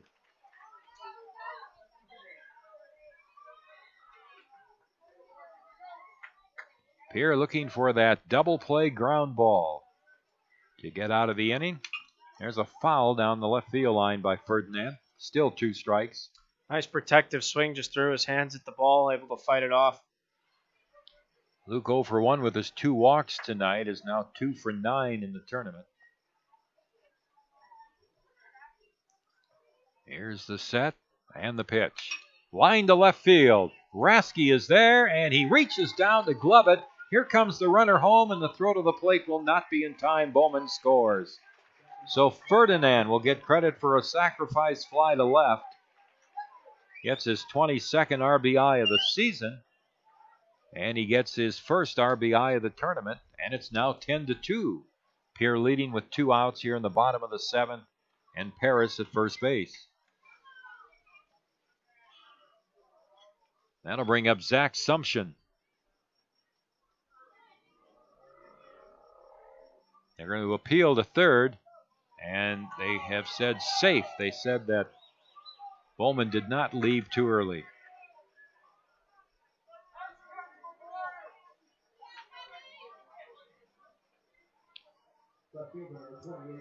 Sumption with a double to left center in the 2nd. He has popped to short and walked. 1 for 2. And takes a pitch outside for a ball. Zach in the tournament 2 for 9. 2 outs and Paris still at first base. A run in for Rapid City. Dean's pitch. Fastball inside. 2-0 on Sumption. Jack Sorensen, the pitcher, is on deck. And Seringer is going to run the ball back out. 10-2 Pierre here in the bottom of the 7th. Post 22 will either play at 4 o'clock tomorrow or at 7 o'clock. To play at 7, they're going to need one of their great rallies in team history.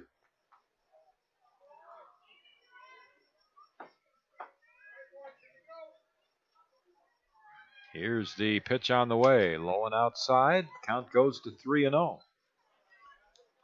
Well, Sumption, no doubt, will be taking here. Rapid City trying to get some base runners with Sorensen on deck. And the pitch is low, ball 4, and Zach down to first base. So Paris moves up to 2nd. Sumption at first, 2 out. Jack Sorensen has struck out, walked, and struck out. So he's 0 for 2. Jack 0 for 5 in the tournament. Started the game as the DH, now pitching, and he hits a foul out of play off to the right. 1 strike the count.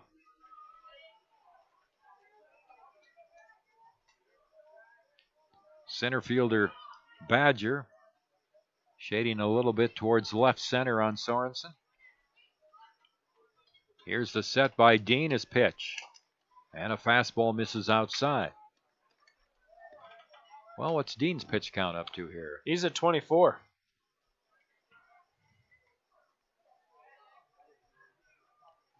Here's the set and the pitch. Low and outside. Now Brian White is running out to the mound. And it's now 25 through an inning and a third for him.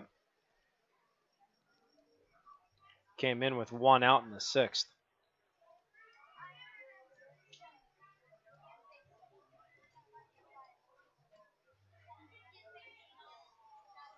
Conversation between White, the skipper, and Dean, the pitcher, and the catcher, Seringer.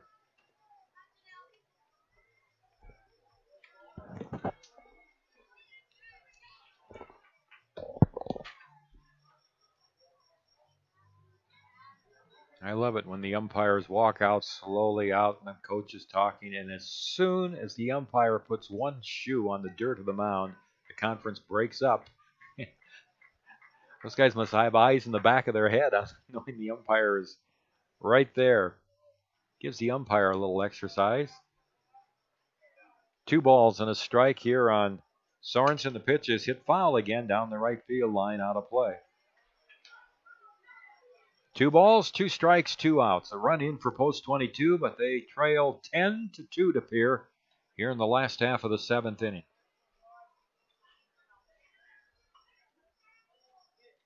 And the pitch. Chopped it foul off to the left.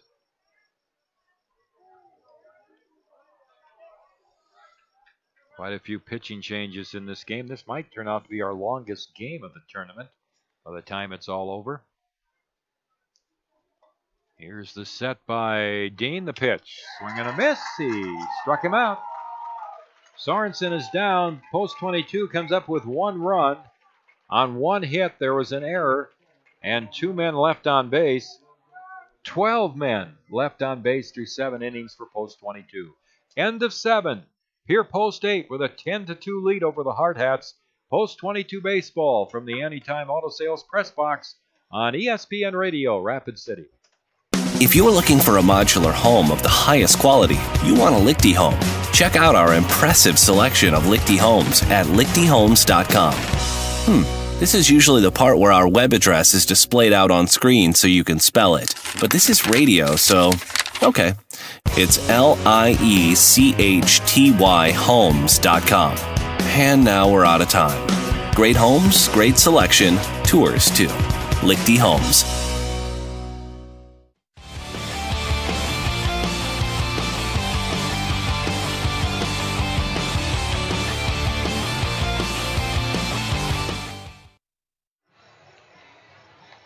We've played 7, and post 22 trails 10-2 against Pierre in a very important battle of undefeateds here at the state tournament. Jack Sorensen back on the mound to take on 6, 7, and 8 in the order, exactly where Pierre started in the 7th. Peyton Zabel, Garrett Stout, the left-handed hitting second baseman, and Joe King, the first baseman. Numbers across the board. For Pierre, it's 10 runs on 7 hits with an error. On the other side for the Hardhats, not so glamorous. 2 runs on 5 hits and 4 errors. Mark Minetti and Tom Rudabush alongside you for all the action as the Hardhats look to keep this inning short, go back to the sticks in the bottom half of the 8th, in the hopes of mounting probably the most colossal comeback in the last 3 years of Hardhats baseball. Heck, maybe even ever.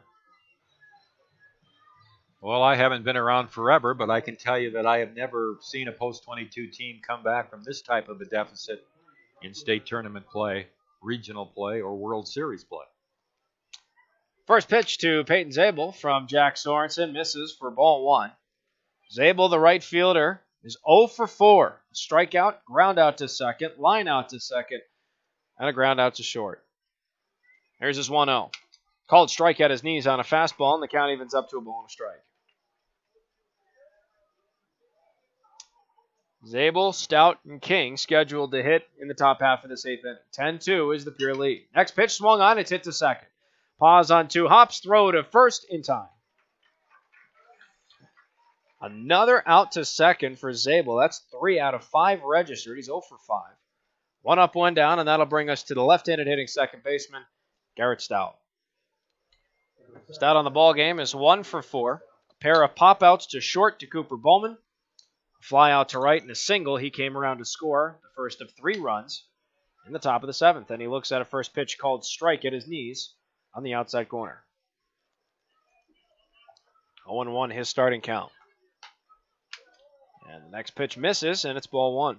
1-1 now. To Stout with Joe King, the first baseman, on deck. 1-1, swung on, and it's hit to the right side of the infield. Paz gets the stop. The toss to first is in time.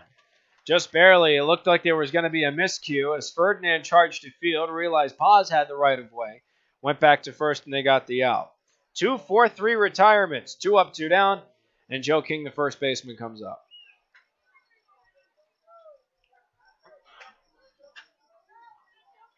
King on the ball game is also 0 for 4. Reached on an error, came around to score. He struck out twice, flown out once to right, soon to be 2 times to right, as Saxolano catches that one, and that'll do it.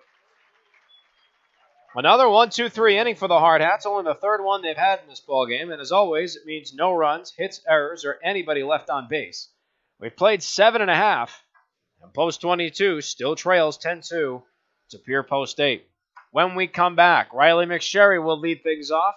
In the bottom half of the 8th inning, the Hardhats are running out of time, but they still have some to try and mount this crazy comeback as they trail 10-2. We'll be right back with the bottom of the 8th here on ESPN Radio, Rapid City.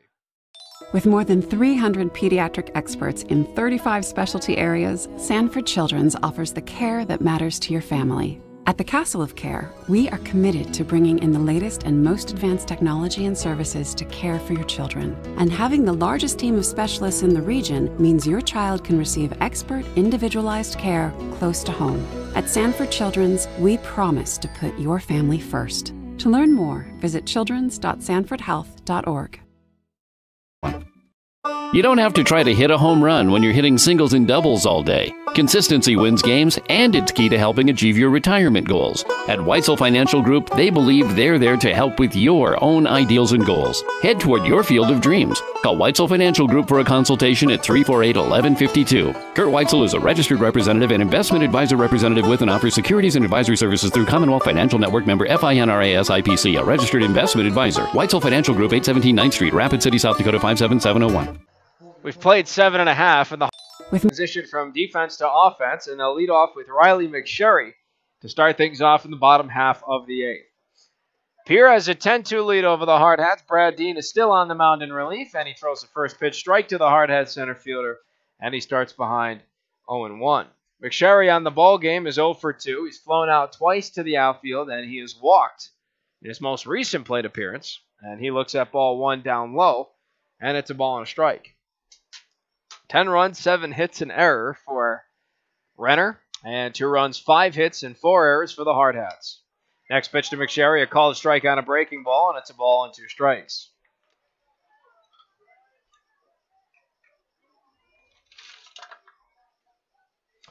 One-two pitch, and McSherry rips it down the third baseline, but it will roll foul, and the count will hold at 1-2. McSherry to be followed by the top of the order and Walker Paz and Justin Kramer. Those 3 gentlemen scheduled to hit in this bottom half of the 8th. 10-2 is Pierre's lead. They are 9 outs, 6 on offense for the Hardhats, and 3 on defense from the Hardhats from taking a big win here in this last battle of undefeateds. 1-2 to McSherry, rides upstairs, 2 balls, 2 strikes.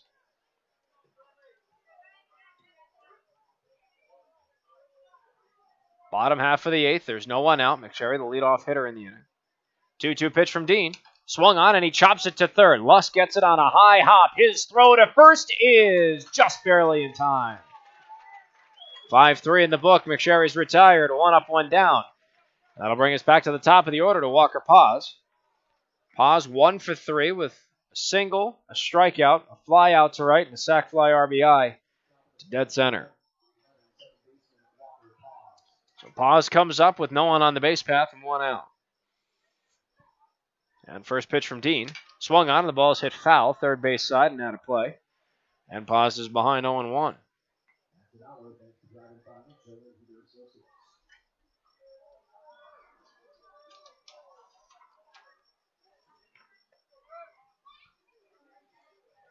No balls and a strike to count to the Hardhats second baseman. Dean a full windup, and he throws that one away outside, and the count evens up at 1-1.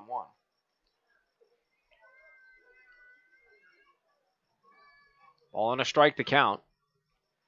And Dean deals to pause. Swung on, and that ball's hit high in the air to right center field. That ball has some distance on it. Badger, though, catches up, and he makes the catch. Badger really had to get on his horse there, and he makes a big catch. 2 up, 2 down for post 22. And that'll bring us to Justin Kramer, the third baseman. Kramer on the ball game is also 1 for 3. A double, a walk, a strikeout, and a ground out to his native positioning at third. First pitch from Dean. He shows bunt. It's a called strike as he pulls back. 0-1 the count to Kramer.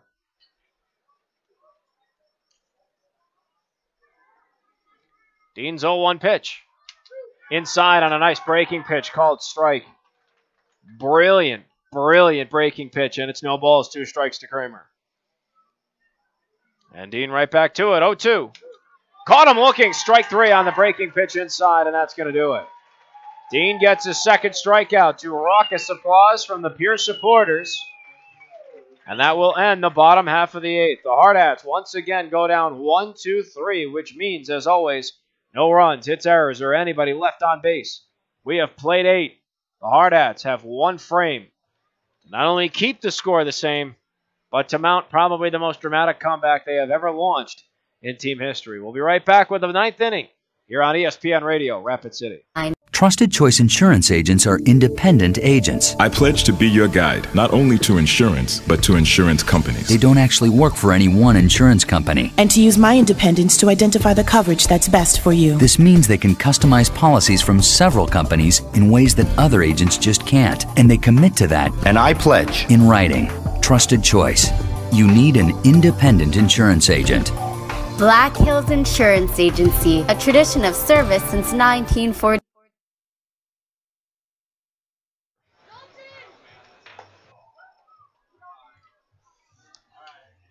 Here we go, top half of the 9th inning, and Pierre comes to bat against Jack Sorensen, the 4th pitcher used by Mitch Messer in the game tonight for post 22.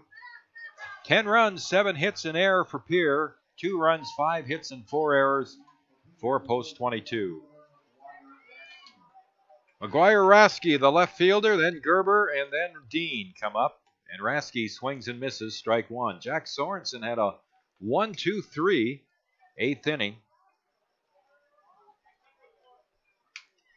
And the pitch is a strike.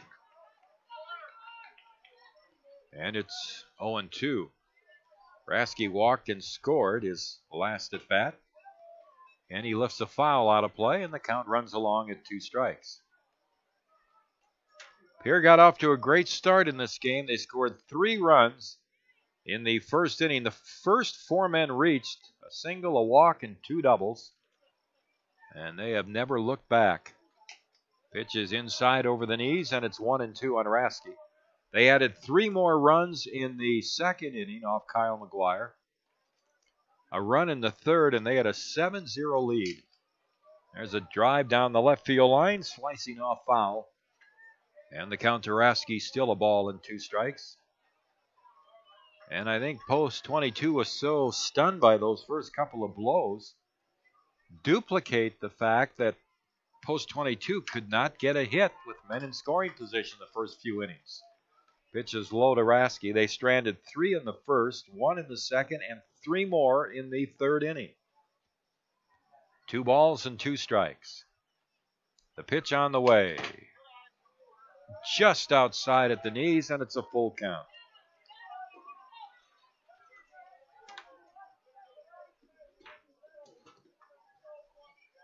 Here's the pitch. Swing and a miss for strike 3 and Rasky fans. So Sorensen retires Rasky, 1 down in the Pierre 9th, and the top of the order now in Connor Gerber. Pierre has left the bases loaded twice in this game. In the 6th and 7th. As the pitch is in for a strike, and they have stranded a total of 10 in the game.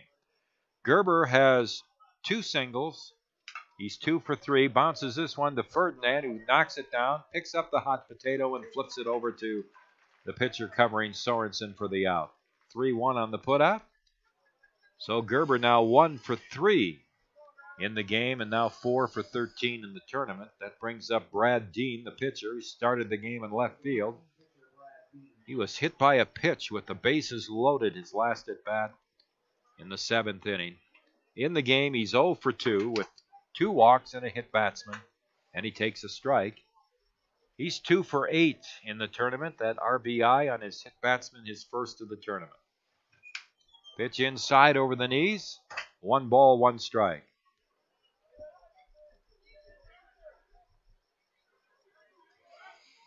Sorensen ready. The pitch. Low and outside. 2 balls and a strike. In the bottom of the 9th inning, Post 22's comeback must be started by Cooper Bowman. Bowman, Solano, and Paris. There's a high foul down the right field line, and that'll land into the bullpen. And the count is 2 balls and 2 strikes on Dean. Landon Badger is on deck. He's probably tied some type of a Legion record with 4 consecutive walks. I can't remember seeing that in a long time, if at all. Pitches outside. 3-2 now on Dean. Well, we came into the game talking about the Pierre offense versus the Post 22 pitching. And the Pierre offense has won this one tonight. Here's a foul backing out of play. 3 balls and 2 strikes. Post 22 had given up 2 runs in 2 games. They've given up 10 tonight. Here's the pitch. And he just missed low and outside for ball 4. So Dean down to first base with 2 outs here in the top of the 9th, and Landon Badger coming up. 4 consecutive walks after he doubled to left in the 1st inning to drive in a run. Hit a hot ground ball just inside the bag at third down the left field line. Scored a couple of runs tonight. He's got 2 RBIs. And here comes Mitch Messer out. What's the pitch count there for Sorensen? He's at 40.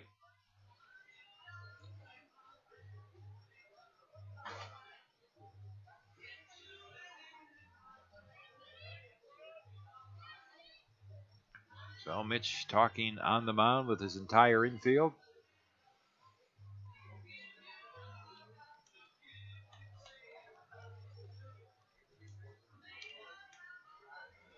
I don't see any action in the Hardhats bullpen, and to be quite honest with you, Tom, I don't expect to see any. I think Jack Sorensen's going to finish this one out. He's only 1 out away.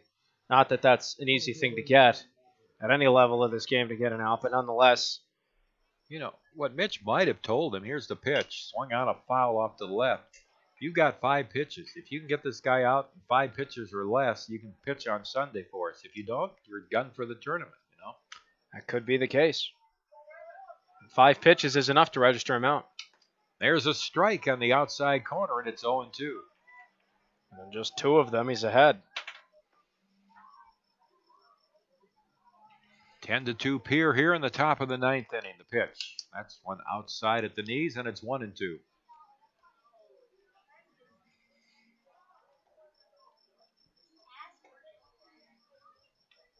Here's the set and the pitch. Outside, 2 balls and 2 strikes.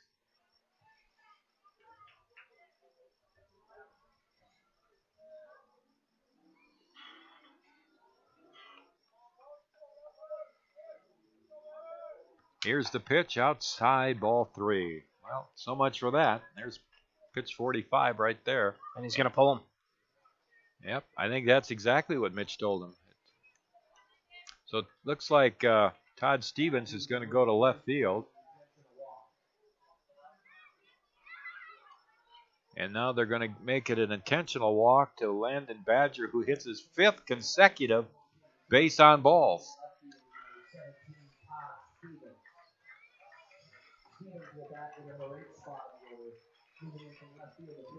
Well, that means, like Tom said, that Zach Sumption's going to come in. And, Tom, this is only the 5th time he's coming in to pitch.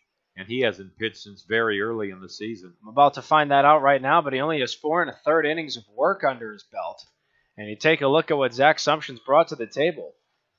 As a pitcher, the last time he has seen action on the bump was back when the team was up against Colorado Springs on June 18th. I believe that was the Black Hills Superior Sidings Classic. I could be incorrect on that, but I'm almost positive. He pitched an inning, allowed 2 hits, allowed 2 runs, one of which was earned. Walked 2, didn't strike out anyone in that opportunity. So he comes into this matchup, 4 1/3 innings of work. His 5th appearance, all in relief. A strikeout to a pair of walks, a hit batsman, a 3.23 ERA. He's only allowed 2 earned runs out of 3 runs allowed, and 7 hits. So he gets the nod for Sorensen, who went 2 full innings.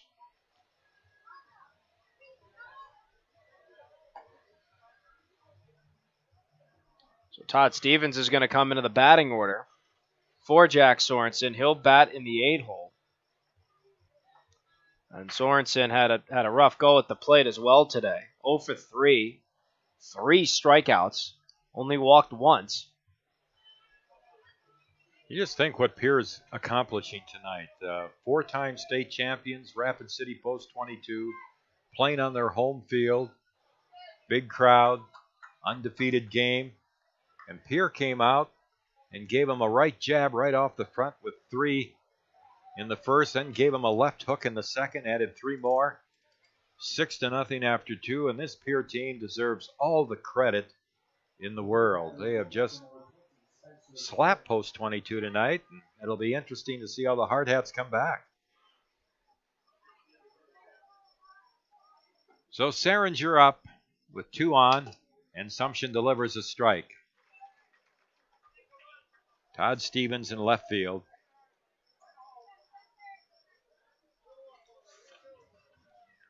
Here's the set by Zach, and the pitch on the way. A foul off to the right.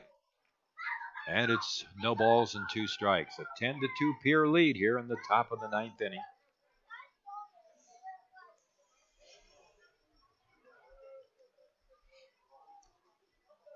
Here's the set. And the pitch. Bounce to short. 2 hops to Bowman. He'll throw to Paz at second, and they force out Badger. 6-4 on the force. No runs, no hits, no errors, and 2 men left on base for Pierre. 12 left on for Pierre Post 8. They have a 10-2 lead over the Hardhats. Post 22 coming to bat. The last chance, bottom of the 9th. You're listening to Post 22 Baseball from the Anytime Auto Sales Press Box on ESPN Radio, Rapid City. Coke Zero goes with things like this. This. And this. Coke Zero tastes like this. He shoots! He scores! It sounds like this. It feels like this. So when the game is on, try it with this. Coke Zero. Real Coca-Cola taste. 0 calories, 0 sugar.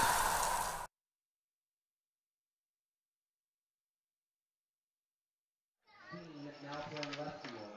And the new pitcher moving into the number 9 spot in the batting order is number 22, Austin Haas. Austin Haas coming in to pitch. So Dean threw, I think, it was over 45 pitches, wasn't it? No, how many? It was right at 40. 40. So he can come, well, he's going to need what? 1 day rest.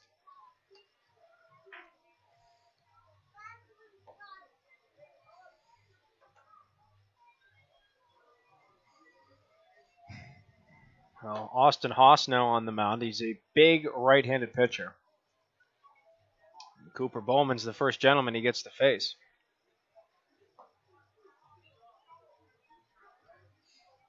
So Cooper has struck out, fouled out to the catcher, grounded out to short, and then singled to left in the 7th inning and scored a run. Cooper 1 for 4 tonight. And in the tournament now, he's had 7 hits in 12 at-bats. Here's the windup by Austin Haas and his pitch. Swinging a foul back by Bowman. 1 strike.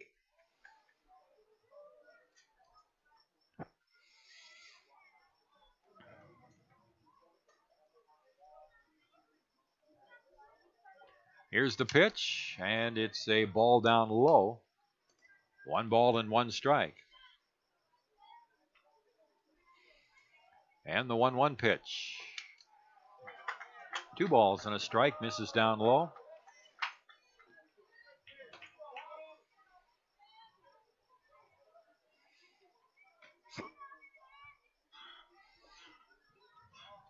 There's a line drive to the right of second into center field for Cooper Bowman. He has his second hit. Hit number 6 for post 22.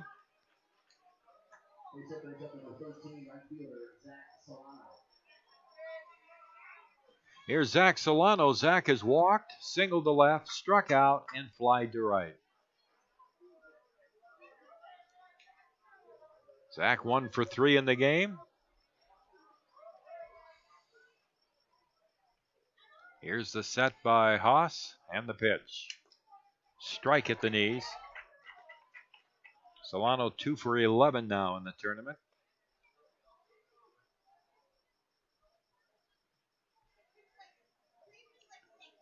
Here's the set and the pitch. Swing and a miss. Pitch up and away. Not a good swing by Solano. Zach down 0-2 now in the count.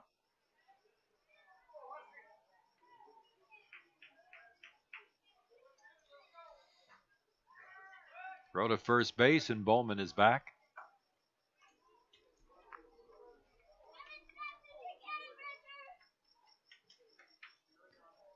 Post 22 facing just their second home loss of the season. There's a pitch through the legs of the catcher and back to the screen. That's going to allow Bowman to go to second. Didn't look like it was in the dirt or anything. A pass ball called on the catcher, Seringer. And the count to Zach Solano now, 1 ball and 2 strikes.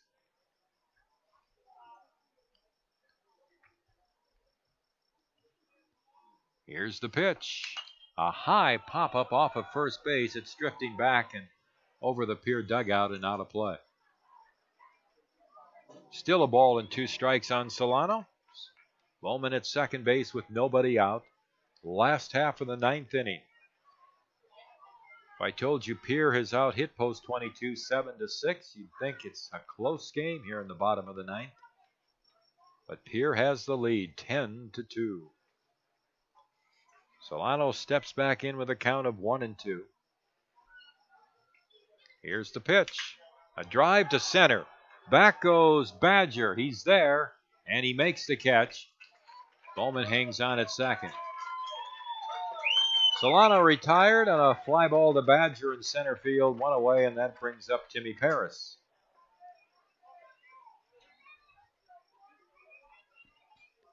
Timmy has struck out, popped to second, been called out on strikes, reached on an error, so he's 0 for 4 and 2 for 9 in the tournament.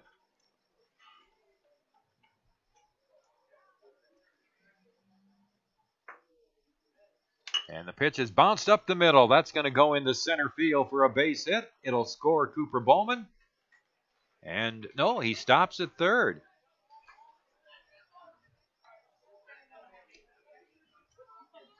So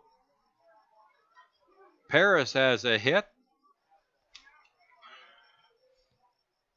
And it's 10-2 still with runners at the corners. And the batter now will be Luke Ferdinand. And the pitch is a strike on the outside corner.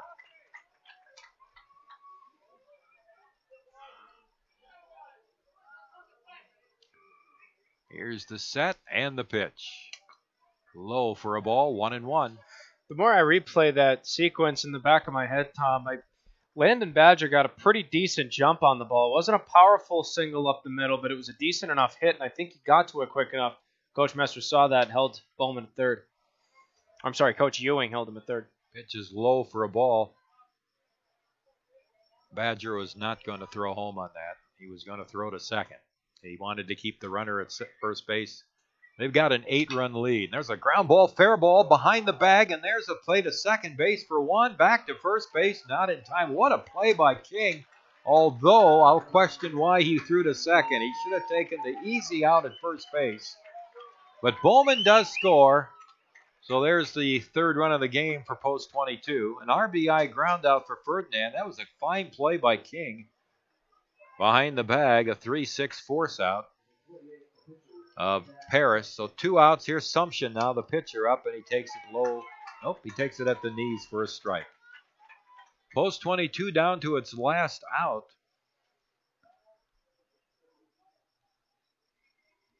Here's the pitch. There's a drive into left center field, and that is going to be caught by the left fielder, Rasky. Post 8 from Pierre has beaten Post 22 here tonight. The final score, Post 8, 10. Post 22, 3. A run on 2 hits for Post 22 and 1 man left on base. 10-3. Pierre is now the lone unbeaten team in the tournament. We'll return. Mark Benetti and I will wrap this one up, look at the highlights and totals. You're watching Post 22 Baseball on Hardhats-TV. You're listening on ESPN Radio Rapid City.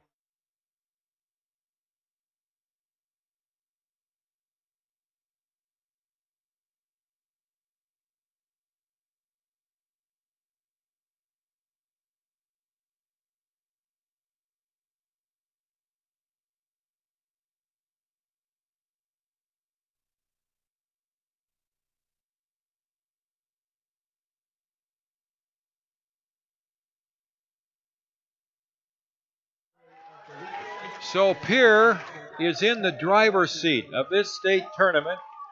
They haven't won a state tournament since 1968, and they are 3-0, the only unbeaten team left, and they have assured themselves a place on Sunday to play for the state championship. Whether they have to win just 1 game is all they'll have to do on Sunday to win the state title. 10 runs, 7 hits, 1 error, and 12 left for Pierre. 3 runs, 7 hits, 4 errors, 13 men left on base for Post 22. Pierre jumped on starter Kyle McGuire in the first inning for 3 runs. They had a single from Gerber and then a walk to Dean. Badger doubled in 1 run.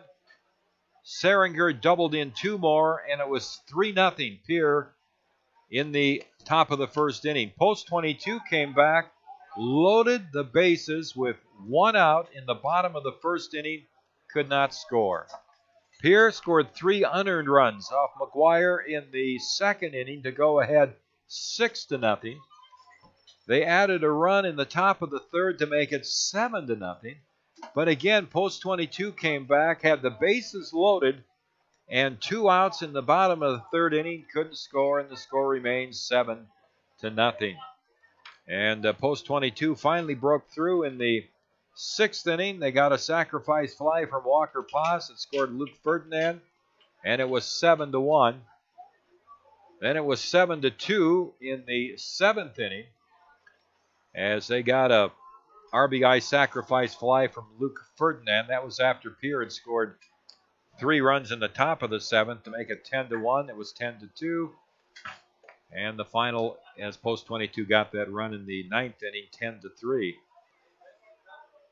And you have to look back and look at McGuire Rasky, who is going to graduate from high school in the year 2021. And that young man looked as poised with all the situations. He got himself into some jams, but he pitched out of all of them. And I can't remember ever in my career seeing a man this age in this type of environment against the most sacred program in the state of South Dakota, playing on their home field. And he went out there and threw shutout baseball. 116 pitches worth of shutout baseball. He did eventually give up a run because he was pulled with 5 1/3 innings of work under his belt. He did have a base runner. He actually had a couple of base runners out there. Only one of them came across. So he ended up giving up a run on 4 hits, walked 7, but he struck out 8. And again, he stranded. How many base runners did he strand out there? It was insane in his 5 and a third innings. I'm just going through right now up into the 6th. He ended up stranding the bases loaded twice and another gentleman, so 7 in the 5 full innings that he pitched, minus the third. They had 8 in the first 4 innings they left on base, and then they left 2 more men on in the 6th inning, which he started that inning. But 13 left on base for post 22, 11 last night, 10 the night before. 34 men left on base for post 22 in 3 games. We did not see this during the regular season. What we saw was base hits, RBIs, runs scored. 9.7 runs per game for post 22. And in this tournament now, in 3 games, they've scored a grand total of 7 runs. So it's interesting. It's a very interesting tournament. Post 22 is certainly not out of it by any means. This is a team that has great character, and they can turn it around. But sometimes your other teams are in the tournament have the same idea. And it's not going to be an easy road tomorrow against the Mitchell team. Mitchell's played post 22 tough over the years. It'll be an interesting game, and that game will be at 4 o'clock. Mitchell stayed in the tournament by beating Brandon Valley today 8-5. Aberdeen then eliminated Renner 8-7. So tomorrow at 4 o'clock in the afternoon, which means we'll be on the air at about 3:45 for post 22 and Mitchell. First pitch at 4 o'clock tomorrow. The second game will have Aberdeen and Pierre. And again, for Pierre, you want to win that because you want to have a second chance on Sunday in case you lose one. But how does that affect your pitching? Knowing that you're in the championship game, how much does Brian White want to expend tomorrow? I mean, I think you got to go for the victory, but still, with this pitch count thing, now it's kind of, we'll see how he handles it. Yeah, you're absolutely right, because if you throw anything over 30 pitches, you've got to take a day off. So this is where it turns into a chess match for Coach White over there with Pierre Post State. For the Hardhats, you have to hope that they avoid self-inflicted wounds. And I did some calculations here, Tom. I looked at every inning that Pierre had that was a big inning for them. So 3 times in the game they scored 3 runs. Well, I looked back at those innings. You look in the first inning, Pierre had 3 hits, only 1 walk was issued by post 22. But then you look in the second inning, 3 walks, a hit batsman, and 1 error. They scored 3. In the 7th, they had 1 hit. They were walked 3 times. They were hit twice by a pitch. And so you've got 9 runs in 3 innings on 4 hits, 7 walks, 3 hit batsmen, and an error.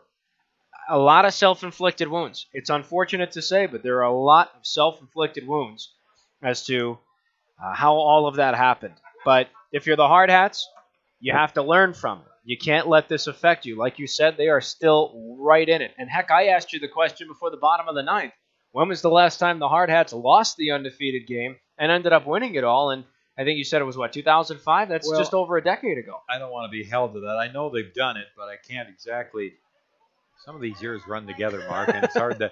But here's another interesting question: is I cannot remember and a game or a tournament. I can't remember a tournament post 22's ever lost at home, a state tournament.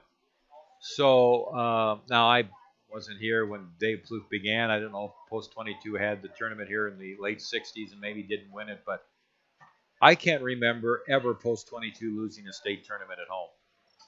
So they'll have to keep that streak going. Well, it's like I said earlier. It comes down to buying into each other. You obviously still have a shot. You're going to play Mitchell tomorrow. Mitchell has grinded out in this tournament. I just take a look at their bracket. They lost to Renner 5-2. And then they go into an elimination game. They've been playing for their lives. They beat Sioux Falls East 3-2, knock them out. They beat Brandon Valley 8-5 to knock them out. So you're going up against a team that has been in an elimination scenario 2 days in a row right now, soon to be 3. So they've already been here. They know what it's like to fight for their lives. So you have to counter that with your resilience. The Hardhats have answered very well after losing a game. And it's only happened now 8 times, 51 and 8 on the year in 59 games. It's very few and far between that the Hard Hats fall in a contest and fall in consecutive contests, I should say. That's what I was just going to ask. Have they lost 2 in a row all year? Exactly. So they obviously know what it's like to lose, learn from it, come back the next day and execute. Now we're going to see the true colors of that resilience, and it all comes down to 9 innings tomorrow to play for your season and for a shot at trying to defend 4 straight championships. But again, you know, at this stage now, you would like to think and feel that things are in your hands, but they're not. You have an opponent who is out there that wants the same thing that you do, and it's going to come down to not who wants it better, but who performs better. And that's going to be the key for Post 22, to play, to hit, to field, to pitch the way that we've seen them do for 57, 58 games. Absolutely, and we know that they can do it. It's just a matter of coming down to execution. I mean, Tom, again, it's what, 33 base runners left on? 33, 34, something along those lines? You've only scored 7 times? I mean, you said they averaged 9.7 runs per game in the 58 games leading up to this point, or excuse me, in the 57 games leading up to this point in the tournament. They've only scored 7 runs in the last 3 nights. So it just comes down to execution. They've got to hit, they've got to find that power again, and they've got to find that killer instinct. And Pierre's going to find themselves in a position now of, again, how do they handle it? I mean, they haven't been in this position a lot. You know, you look at what the job Brian White has done with Pierre this year. You look at what we saw early and, well, at the end of May, their first few games, 48-8 Post 22 had outscored them in the 3 games. And they came into this game with a 7-game winning streak. They are, as coaches like to say, appear to be peaking at the right time. But again, this doesn't win the state championship tonight, and Post 22 did not lose the state championship tonight. So let's play on. Amen. What would you like to hear from me? I don't know. What do you want to talk about? What do you want to say? 3. You're holding up 3. Okay. Is it a movie or is it a TV show? Are we playing charades? No, it's something that it should have come to your head right away. I'm very disappointed. It did, but I'm making you work for it. You know what I'm talking about? I do know exactly what you're talking about. What am I talking about? You're talking about saying good night, Mark. Well, you just said it for me. But I can't say it in the third person. That sounds awkward. Good night, Mark. Good night, Tom. We will see you tomorrow at 4 for an elimination matchup between Mitchell and Post 22. The winner lives to fight on Championship Sunday, and the loser will watch their season come to an end. We'll begin our broadcast at 3:45. For my partner, Tom Rudabush, and our director of Hardhats-TV, Destin Human, this is Mark Benetti saying so long and good night. We'll see you for a colossal elimination game tomorrow afternoon.